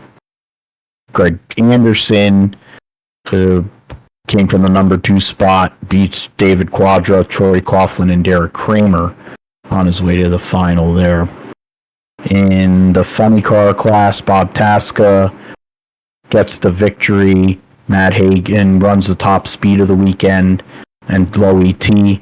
Matt Hagan was the best reaction time. Robert Height was a number 1 qualifier, but lost to Bob Tasca, who had a faster reaction time and also a lapse time, but not faster speed there in the semifinal. Tasca beats Blake Alexander, Alexis DeJoria, Height, and Hagan on his way to the victory. Caps, after racing SRX, gets knocked off in the second round by his Toyota teammate J.R. Todd. Matt Hagan beats Alex Laughlin, Tim Wilkerson, and J.R. Todd on his way to the final. And then in so then in Top Fuel, you have Justin Ashley gets the victory over Brittany Force. Brittany Force, we'll go first with Justin Ashley, who started from the 7th spot, beats Josh Hart, Leah Pruitt, Antron Brown by whole shot, and then Brittany Force in a close battle there. Force beats Langdon, Steve Torrance, who was the number 1 qualifier, and Clay Milliken in the semifinals on her way to the finals. And then they'll show the standings. We got a couple of races to go in the regular season. They have Brainerd this coming weekend, and then the U.S. Nationals on Labor Day weekend. So as of now, Justin Ashley and Steve Torrance have locked themselves in to the countdown. I figure as the weekend goes by, and as the weekend goes by in Indianapolis, some of these other drivers will lock in. That's for Top Fuel. Matt Hagan, Ron Capps, Robert Height locked in to the Funny Car Championship. Chad Green, Bob Tasca, Alexis DeJoria, I would venture to say, whether it's through qualifying or if they can make a round, I think they'll all lock in. Dallas Glenn, the only one locked in so far in the pro stock category, but we'll see a bunch of them come through later on. Gage Herrera was dominated. He's already locked in to the countdown. But they'll be racing 2 races. This next 2 races will be all 4 pro categories will race at the pro, or no, they're not. Pro Stock Motorcycle actually is not racing at. That's interesting. Pro Mod, Top Alcohol, Dragster, Funny Car Comps. I thought they would run Pro Stock Motorcycle at Brainerd, but oh well. Okay. We'll go and move forward to the Indy Next. Indy Next, I mentioned earlier, Hunter McElroy got into it with his teammate, and to win his third race of 2023. So James Rowe by 0.43 of a second, or he got into it. He was racing. Yeah, he got into it with James Rowe. Reese Gold finishes third. McElroy had issues with his car. Or no, it was Louis Foster. That's what it was. He wrecked Louis Foster, and that's what happened there. He was racing him, and then James Rowe was catching him because of the damage, but he held him off to go and get the victory. Points leader Christian Rasmussen finished sixth. So he had that. I'm trying to go look through some of these. Oh yeah, Foster loses out on a bunch of points there. Nolan Siegel struggled to finish 12th.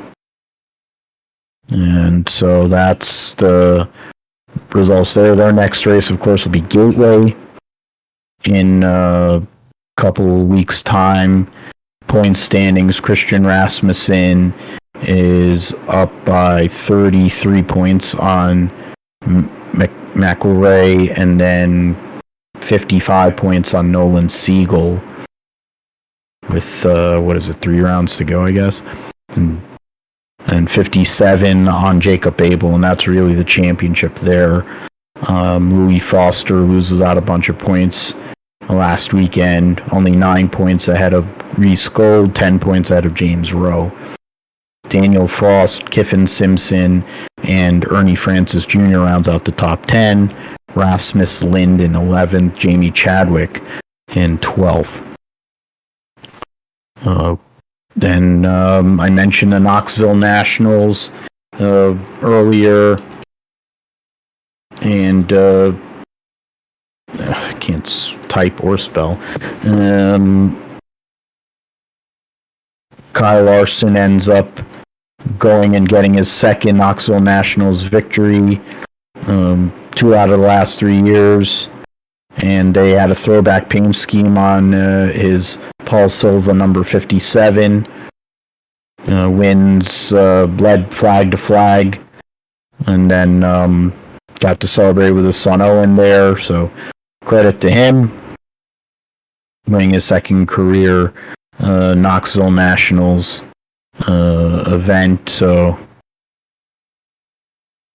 he dreamed about winning the Knoxville Nationals, and by golly, he did it. So we got. I'm trying to look for the results. Just want the results. That's all I want. Can I actually get the results? They can't get it from Knoxville Raceway. Can't do that. I'm gonna have to go and do that. I have to go on HendrickMotorsports.com. Surprised my computer hasn't caught fire. I don't want it to catch fire, believe me, but let's see here. Feels amazing. It was a 6th. So I didn't have the results. So for fuck's sake. I'm gonna go to worldofoutlaws.com. Yeah, there we go. You can go set to swing back through California, Phoenix and Marion County, Sprint Car Recap. There you go. Low, what is that? Momentum and emotional compared to cycle and okay. So it was a Californian. Okay, good for him. Yeah, Kyle Larson over David Gravel, the points leader in the World of Outlaws, who had to come from 22nd to finish second. 11-time Knoxville Nationals winner Donnie Schatz, who won his prelim night, started third, ended up finishing third. Gio Selzy fourth, Carson Macedo fifth, Brad Sweet sixth, Rico Abreu started second, finished seventh, Buddy Kofoid in eighth, Kerry Madsen, Sheldon Hodenshield, who also advanced from the Hard Knocks night on Friday to get in to the main event, finishes 10th. go through some of these other guys that were in there. Brian Brown, longtime Knoxville track runner and champion and winner, finished 14th. It was a relatively clean. The only issue was for Logan Schuchard, who started 4th, and Hunter Schoenberg. Both those guys had issues, fell back. Otherwise, it seemed like a pretty clean and straightforward race there. So, credit to them. Gravel wins the Hard Charger Award, 22nd to 2nd. Last Chance Showdown to get into the main event was won by Justin Peck, and then Chase Randall, who finished 13th, was a rookie of the race. I mentioned the Pinty series for the CASCAR, whatever, racing on the dirt at Oswego, and it's interesting to think that Kenny Schrader's never won a CASCAR race, but that actually happened Monday night. So Wynn led the final 20 laps, Fresh Stone Dirt Classic, racing for Scott Steckley's team, the number 22. 68-year-old Kenny Schrader gets the victory. So, that's pretty interesting, and for them to win, go photo finish. So it's only the second time they run there on the dirt. So, excuse me. Be back in action on Tuesday so they're racing here again tonight, or they were supposed to race again tonight. So, rain postpones so the rain was on Tuesday when we're recording the show. They were supposed to race that, but instead they'll run their second race. Right now, Trayton Lapsevich is 31 points ahead of Marc-Antoine Camerand. Alex Tagliani third, LP Dumoulin fourth, Alex Gwinnett fifth, former multi-champion Kevin Lacroix sixth, former multi-champion DJ Kennington in seventh. Andrew Ranger having a rough season, he's in 12th. Trying to go through some of these other people, look through some of the other stars, rookie of the okay, there we go. Sam, so it was like I saw Ron Fellows, I thought it was Sam Fellows. Alex LeBay's actually made a couple starts. Jean-Francois Dumoulin, Kyle Steckley. I don't understand why. Oh, they haven't updated points from a couple weeks ago. Okay, so I'll do it.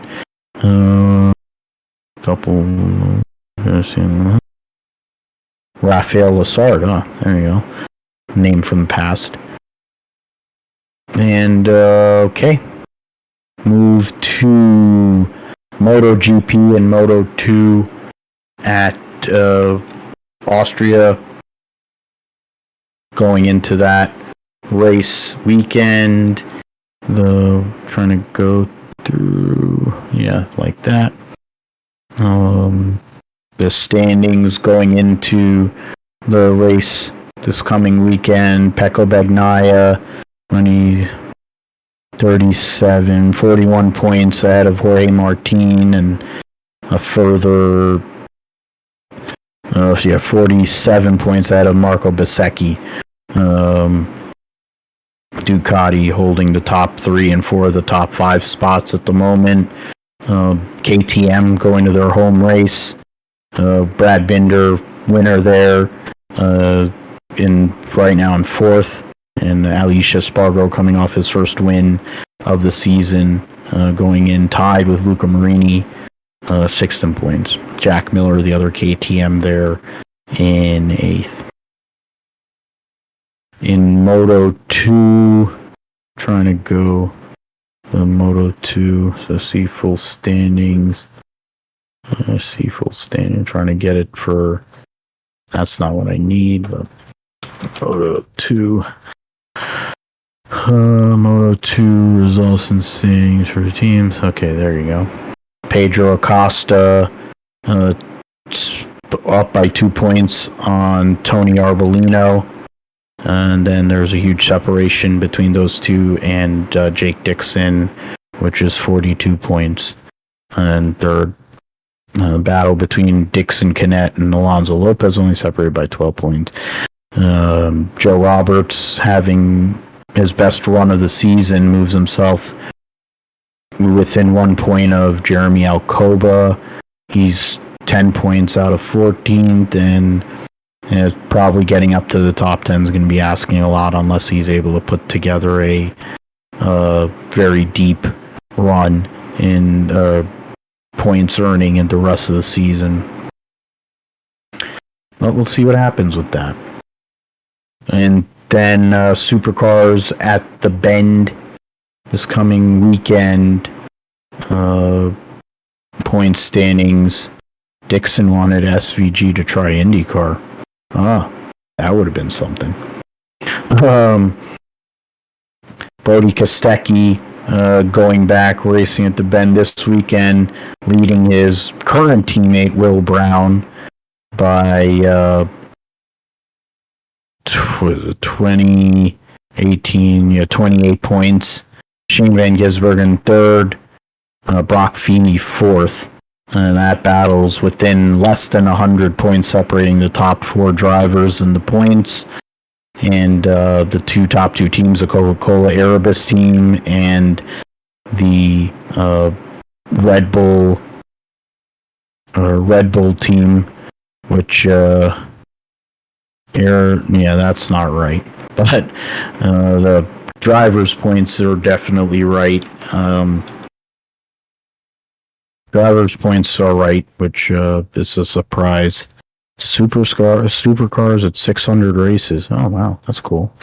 Then the OTR Super Sprint at the Bend. Then they'll have a couple, about a month off before they run the Sandown 500.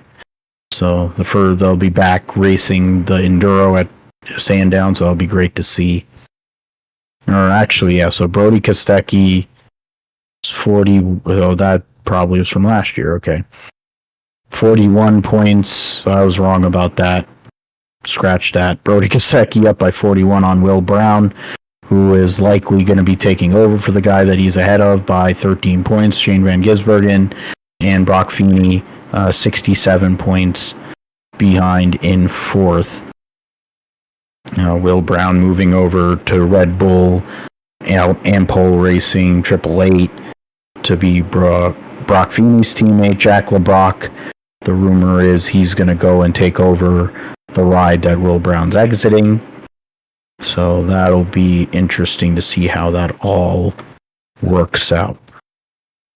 Josh, I'll let you go get your thoughts in on what you saw last week from Jacksonville, and initial takes for where you're going to be picking, and what you can do from the 7th position in the draft, since that's where you finished 4th last year. You've had a solid run in the league since joining it, so let us know what you're thinking as we go into this coming weekend for week 2 of the preseason and our draft.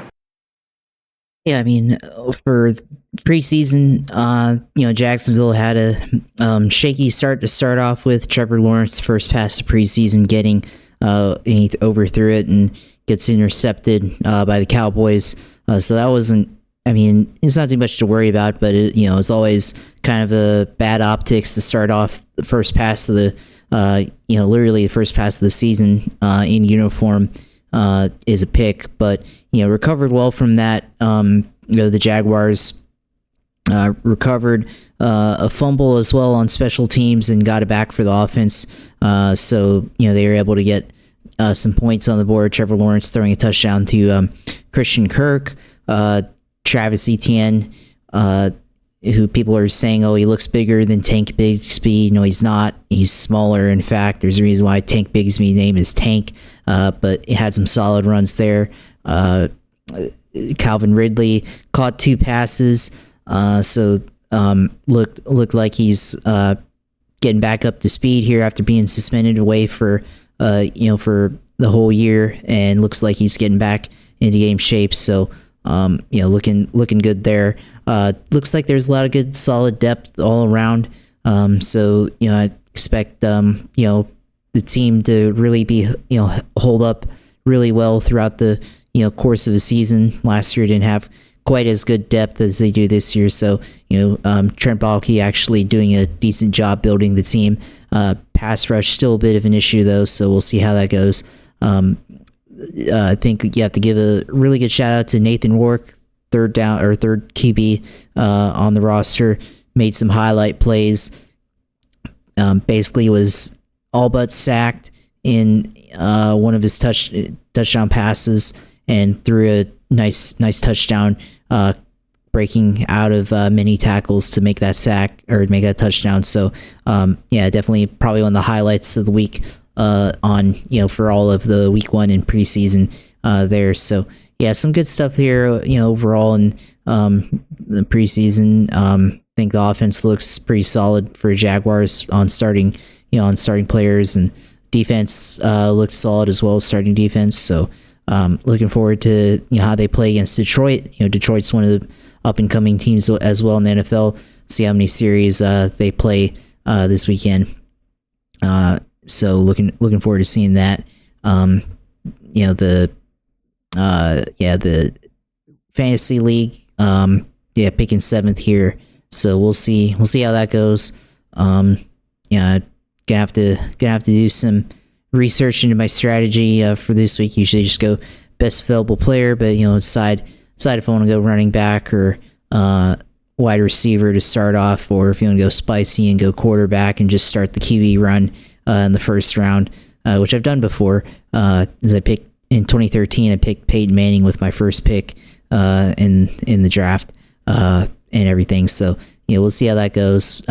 Hopefully everybody else does reasonable. I know we've seen some crazy things happen in the middle of the draft.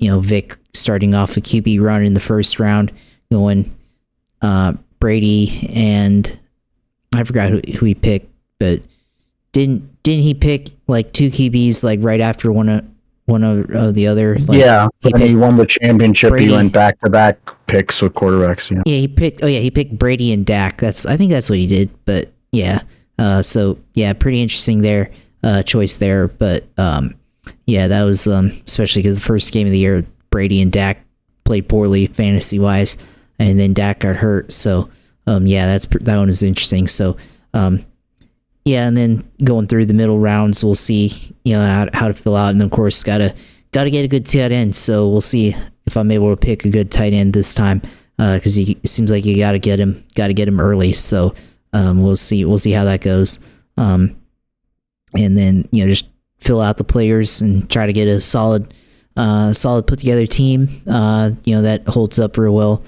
first couple weeks of the season. And then if I need to make any trades, they have enough name recognition and enough value that I can make the move without any question or anything like that. So looking forward to it.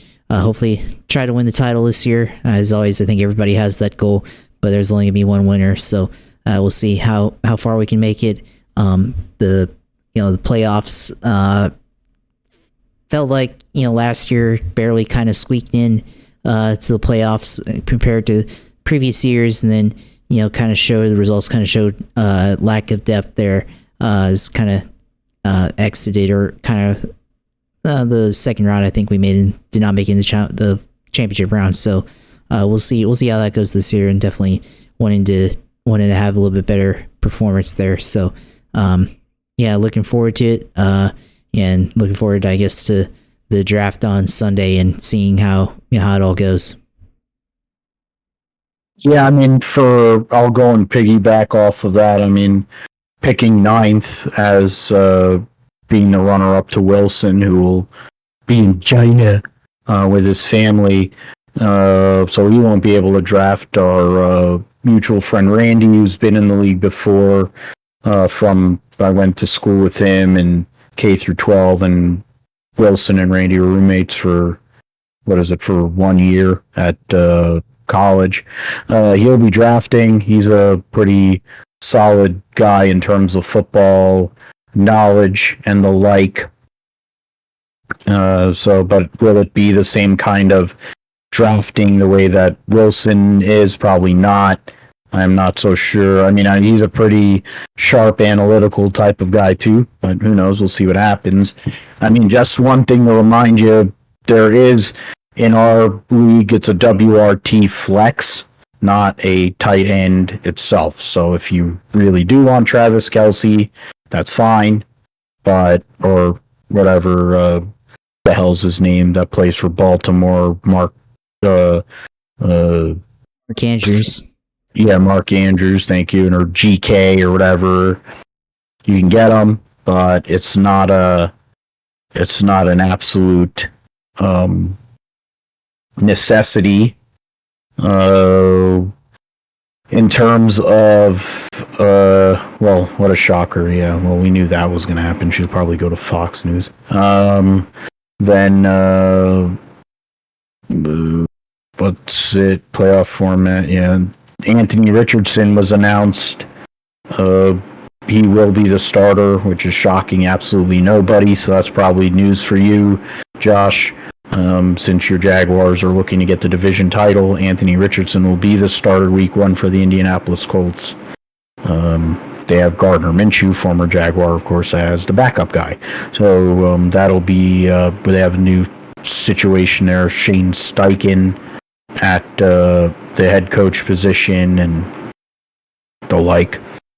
Picking in the 9th spot kind of gives openings, gives different options, whether, which way you want to go. Being a 2-quarterback league, it gives into what Vic did last year, picking 2 quarterbacks back-to-back. Could do that. Could wide receivers and running backs, you probably want to give yourself something there, or you get a quarterback and one, or whatever. The theory that best available player is there definitely makes sense. The way that the team lays out. When you look at how the roster construction is, you have to have 2 running backs, 2 wide receivers, and 1 quarterback for sure. Then you have a WRT flex and a super flex. We also have 3 IDPs in there, so that's something to consider. So that's something to look at. I mean, I'm trying to win this league for the first time in many years. It's been brutal to come close and lose. I'm not a fan of that. I don't like losing in general, even if it is to friends. But Josh has had a great run. You've been in this league 3 years. Because I think, you finished 2nd, 3rd, and I think 4th, right? So that's been 3 years being in the league. So, and we have a tough league here. Matt, my friend from bowling, he's jumped in to take over the spot from Professor J. Jeff coming back, the Philly fan, former coworker. Vic, after finishing dead last, every time he wins, it usually coincides with CM Punk returning to wrestling. So now he is. So maybe he's gonna Joe with Kyler's film club. I'm sure that he isn't watching any film these days, but his leg is up because his knee is jacked up. Steve coming back for his 2nd year. Luke, who's been in this league a few years, had a rough year last year.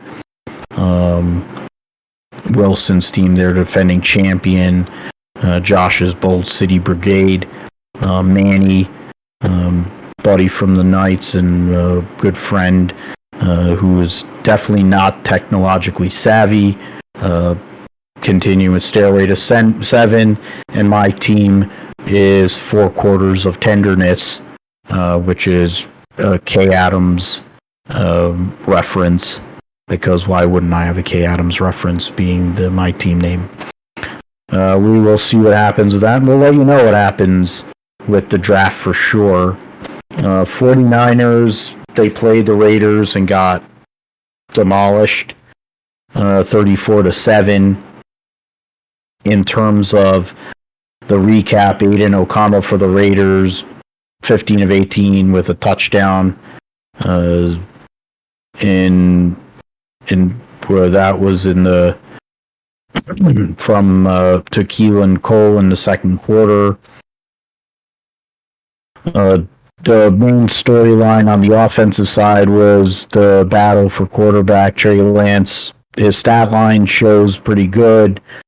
The reality wasn't as much. It was he was hesitant to get rid of the ball. Some delays will pump fakes that are going and bringing the ball back and then getting nailed, sacked 4 times.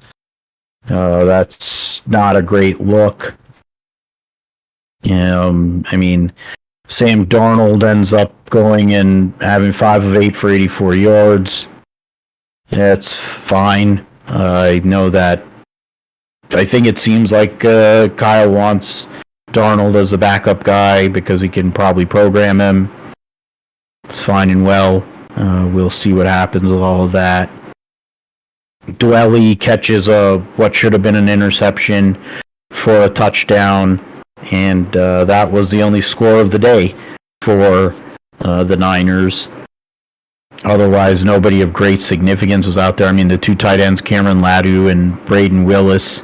Charlie Warner, who's the backup to Ross Dwelly. So those are the next 4 guys on the depth chart behind George Kittle. Ronnie Bell, Chris Conley, Willie Snead were the 3 wide receivers out there. So no Brandon Ayuk, no Deebo Samuel. And then, of course, I'm forgetting dude's name, that our 3rd wide receiver. Sam Womack, Jair Brown, 2 guys that stood out on the secondary. And you had Cleveland Farrell, the former top 5 draft pick of the Raiders, going back home to play against the Raiders, albeit I think he was drafted on Oakland and then got cut.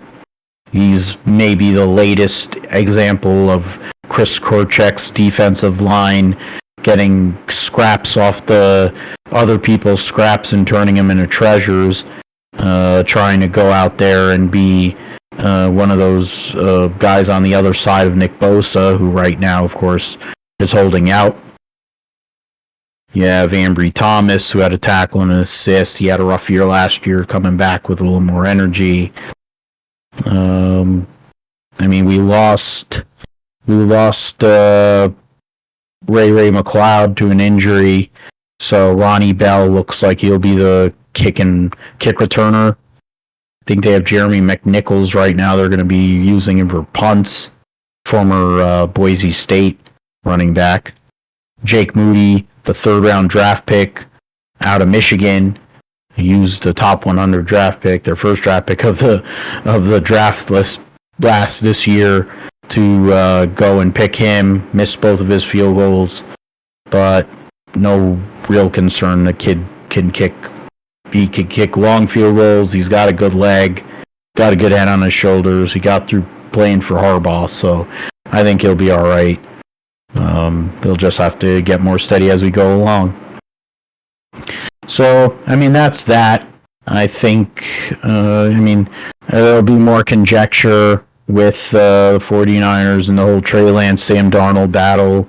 Brock Purdy, we're not going to see Brock Purdy. We're not going to see Christian McCaffrey. None of those pass catchers.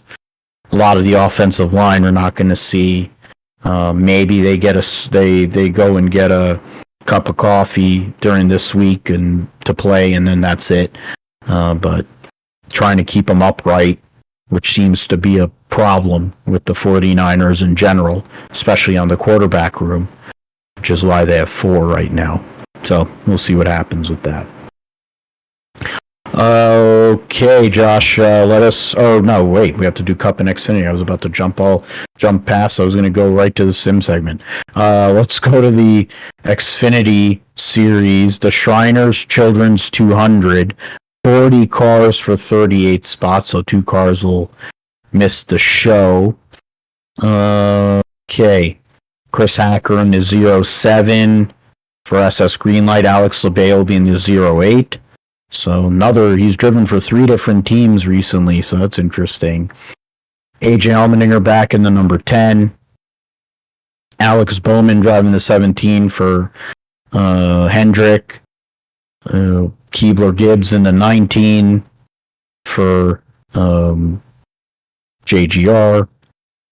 For some reason, I thought Kyle Busch was going to race in the 10 car, but I don't know. Maybe I'm mixing it up from a few weeks ago. Mozak 24. There's Stanton Barrett in the 35. Graf in the 38. Stephen Parsons back in the 44. Mentioned Sage Karam in the Richmar 45. 53 car as it stands doesn't have a driver listed. The 74 they announced will have the 74. They're going to have Casey Carden, whoever the hell he is.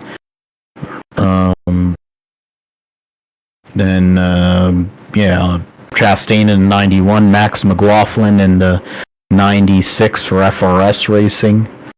So that's that. Going to the picks here. Last week, you went first, so I'll go first for the Xfinity, and I'll pick Keebler Gibbs. It's pretty self-explanatory. One of 2 choices, really. I think that's there, or 3 that are there. Gibbs coming off of the win last week. He needs to get into the playoff. He's points-wise, it's kind of iffy in the Cup Series. He's definitely going to have to make up get a good amount of stage points and a good qualifying run this weekend in the Cup Series, but I think he's going to end up going in. Get a victory there. I look at a wild card. Why not? I'll go with my local guy. I'll go with Sage Karam because he's got good momentum going for him, and he did it last week at Indianapolis at Watkins Glen. He'll picks Keebler Gibbs to win, and Sage Karam wild card. How about you, Josh?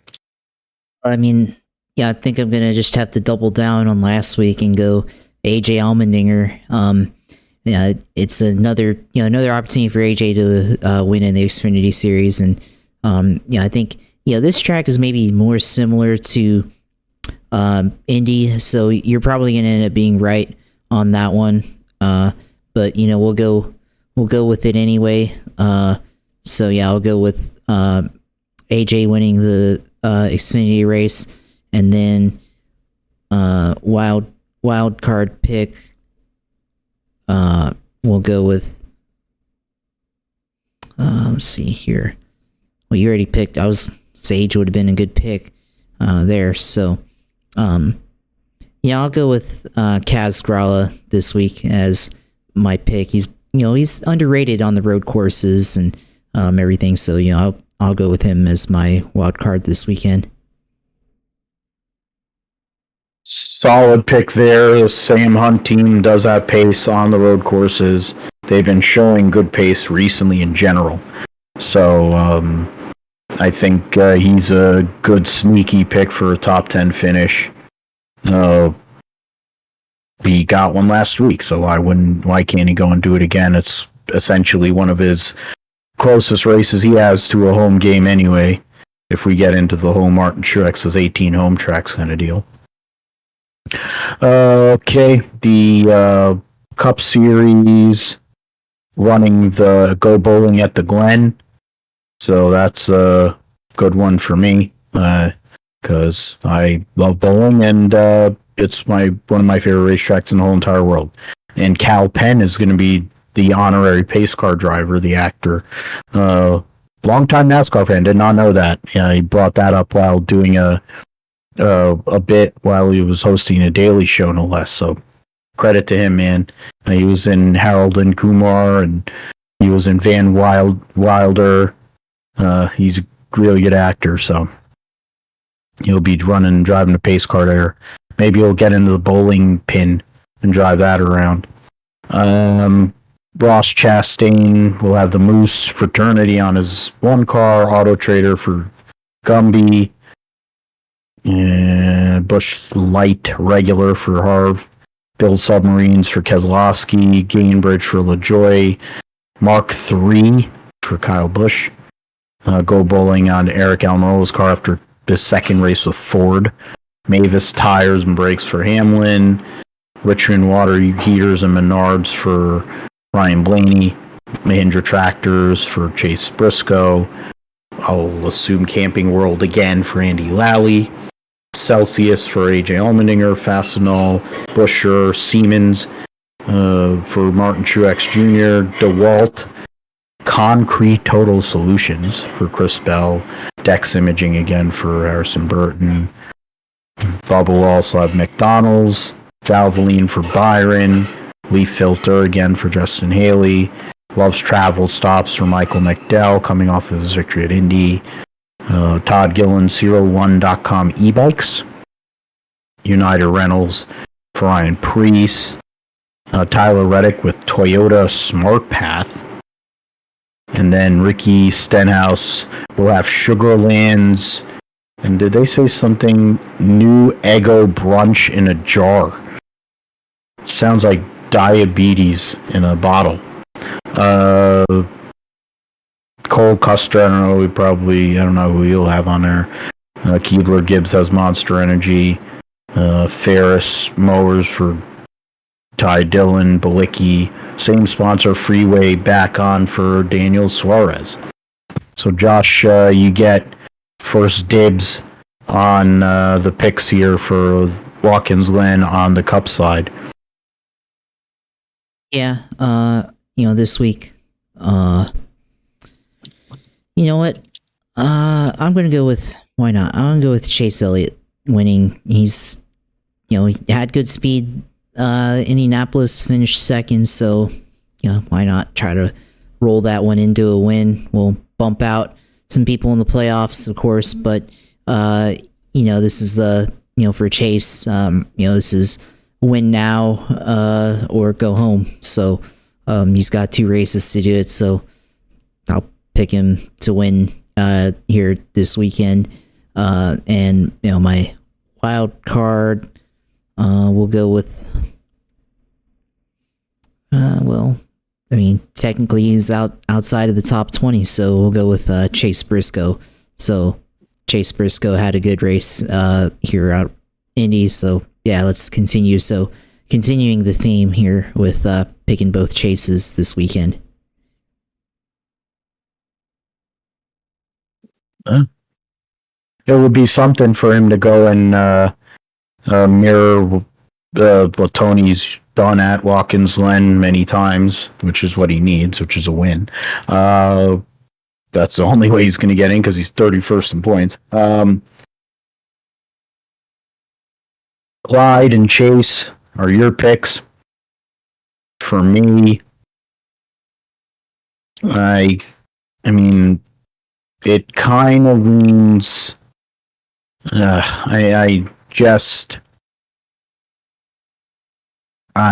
You picked Clyde, so I'm not doing that, and I'm going. I feel kind of sketch about making that pick because I don't like their pit crew, and crap. I'm gonna go.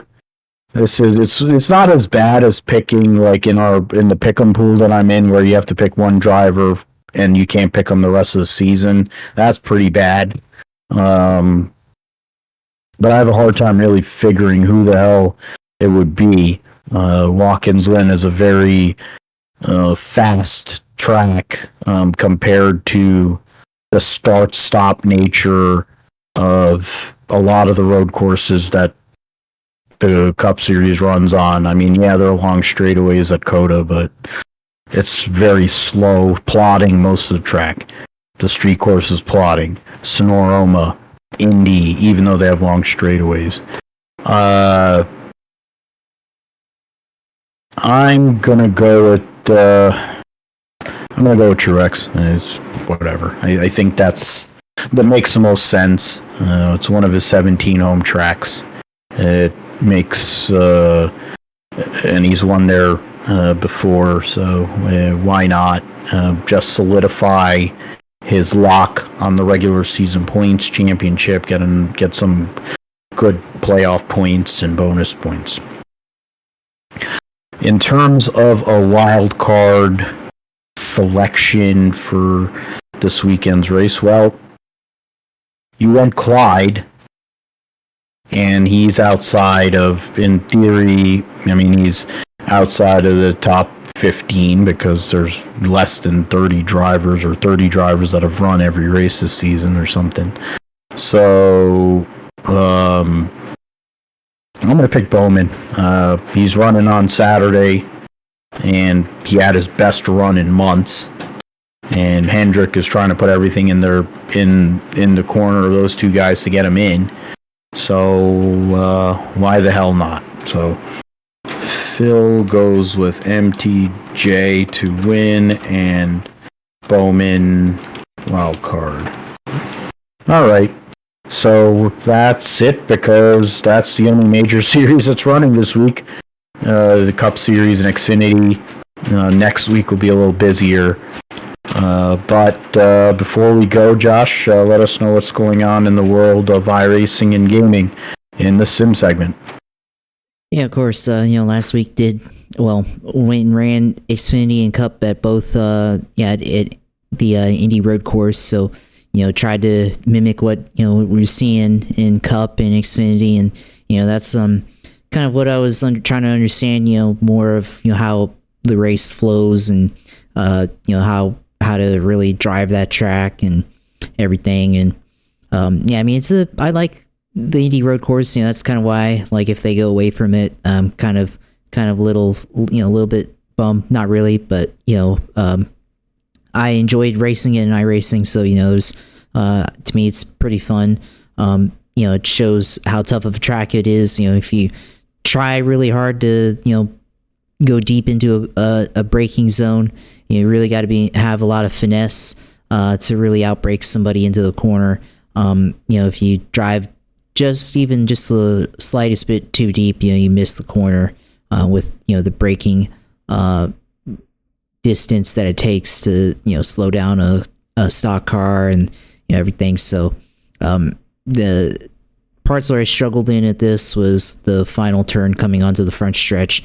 It's really hard to lay down the power and get a good launch off the corner onto the front straight. maximize the power band that you have in both the Xfinity and the Cup car, and get up into top gear before you make the braking zone for the first turn.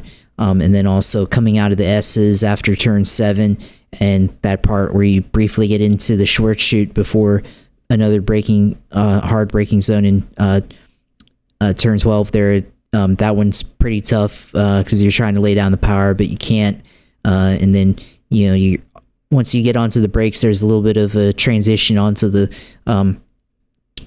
banking there in the short chute, and that can get your car out of shape if you if you're not careful enough there. So that was pretty interesting as well.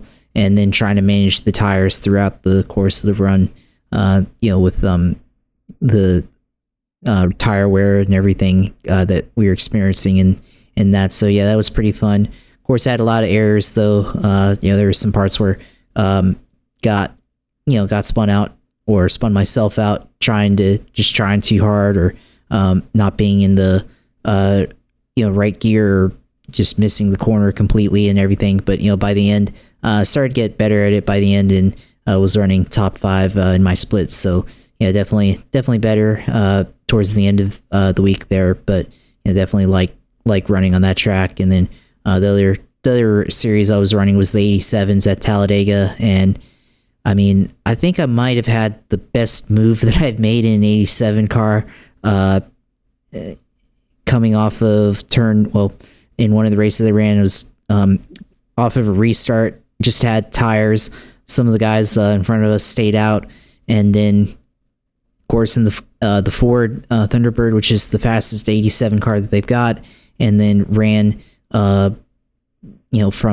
the restart, was able to get a huge draft, and then turn 1 after the restart went high, and then was able to get around the backstretch and just go split the middle 3 wide, and then pass the leader on the bottom. But then took the lead there, but then yellow comes out, restart, and have the lead off of the restart, but then get out in front, try to block, and then get turned. So that's how it goes at Talladega, and the rest of it trying to protect my position, or trying to make something happen.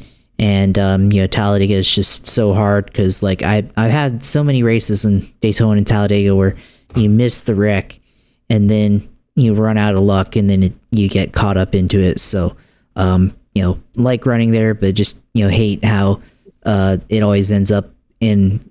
It seems like the more that I run, even though I think I know what I'm doing, I just somehow get caught up in someone else's crash or something, and there's always there's always something they could have done to try to avoid this. But I mean, I think the last one that I was in, I think I did everything right, and just got caught up into it, and got clipped when I thought I had the wreck missed. So it's just tough, but I enjoy running it, because it's fun to go 220 into the corner and try to hold it a 31 degree bank corner there. So that's pretty much what I did on iRacing this week. Now this week we transitioned to Watkins Glen, and so NASCAR at Watkins Glen. So of course all 3 series running at Watkins Glen, in the Cup Series, Xfinity, and trucks, all in the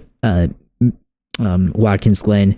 And then the other series, of course, on ovals, you got open wheel. So open wheel, the Indy cars are at Auto Club, so that should be fun. So at California Speedway, Fontana, that should be fun as well.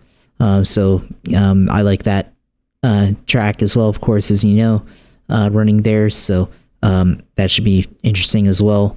The Gen 4 cars, for some reason, are at Kansas. That I feel like they should also be at Watkins Glen, but I'm not the schedule maker. But maybe, I guess, can't have all the NASCAR or stock car series at Watkins Glen, so gotta have a little bit of diversity there. So I guess that's okay. Everything. And then road course wise, we got the sim production car challenge at Watkins Glen, got the GT4 cars at VIR. You've got Grand Prix Legends at Detroit Grand Prix, the touring car challenge at Virginia International Raceway, Formula 4 at Road America, Stock Car Brazil at Charlotte Motor Speedway Roval. You've got the Porsche Cup at Circuit Gilles Villeneuve, the Formula Fords at Oran Park. Got let's see, where is it? The GR86 at Zandvoort this week. The Global MX5 Advanced Cup at Mid-Ohio. You've got, let's see, Open Wheel C at VIR. Let's see, that's a lot of the road racing series. So, as always, lots of opportunity in iRacing to race, lots of schedule diversity there. And as part of their 15-year anniversary, they're releasing basically $1 in credit for every year that you've been a member in iRacing. So, been a member since 2015. So, I guess that's 8 years now. $8. So, yeah, now 2023. So I guess I get $8 in credit. So I guess that will help towards any DLC that I get, at any time, which I think that comes out to 11 or 15 for a track. So, definitely, I guess, half off or most of it off for one. So we'll see. But not like I really need it, but I guess a nice little token for being a member. But, yeah, that's iRacing. Of course, probably will download Madden at some point, I guess, for the season. Try to play as, always play as the Jags, and Madden, try to do what they're doing in real life and everything. Try to play like how they play and, beat people online or whatever with the Jaguars and everything. So, yeah, we'll mention, of course, so a little bit of deviation, but I just saw on Reddit, I guess, NASCAR has released their entire catalog of races going back to the 50s, or most of it. So they've got all the classic races, going back to the beginning until now, and has a lot of interesting races. So gonna go try, I guess, in the free time, try to go and watch some of these old classic races from the 70s, particular Pocono, Michigan, Ontario Speedway, lots of, which was basically what we have today in the Indianapolis Motor Speedway, same shape and everything, but, should be interesting to see how they raced back then, which I think was a lot more competitive than today, but, there's lots of reasons for that, but lots of classic races from back in the day that anybody can go watch, so that's good. So can watch a lot of classic content, and of course it'll be in probably be in really good quality, so that's nice to see and everything. So yeah, that's it this week for the sim racing segment. Of course, go and follow Twitch TV, which I did stream this week actually, with the Xfinity and Cup at Indy, so go and watch that and see the replay on there if you want, and go on there, Twitch TV/USailor2, and go and see whenever I'm online racing, so go in there. And then of course the Twitter account, JP Huffine, go in there and see what I have to say about the racing or the Jags or anything in general. Try to if I feel strongly about something, like Trevor Lawrence being disrespected by the rest of the NFL, try to put my opinion there. So yeah, that's where I try to get information as well. So lots of things there, from people that we follow that, try to get insight of, what we're talking about here. And then of course, YouTube channel, go in there, Christian Podcast YouTube, go in there and subscribe, like our content, comment, and follow us on there. So we have, our videos on there, and this of course will be up there as well. So yeah, thanks to you, Phil, of course. Glad to be back on, of course, another week, and then, looking forward to finishing out this regular season in NASCAR. Got another road course race, one of the best in Watkins Glen. So looking forward to seeing, how all the action plays out this weekend. Yep.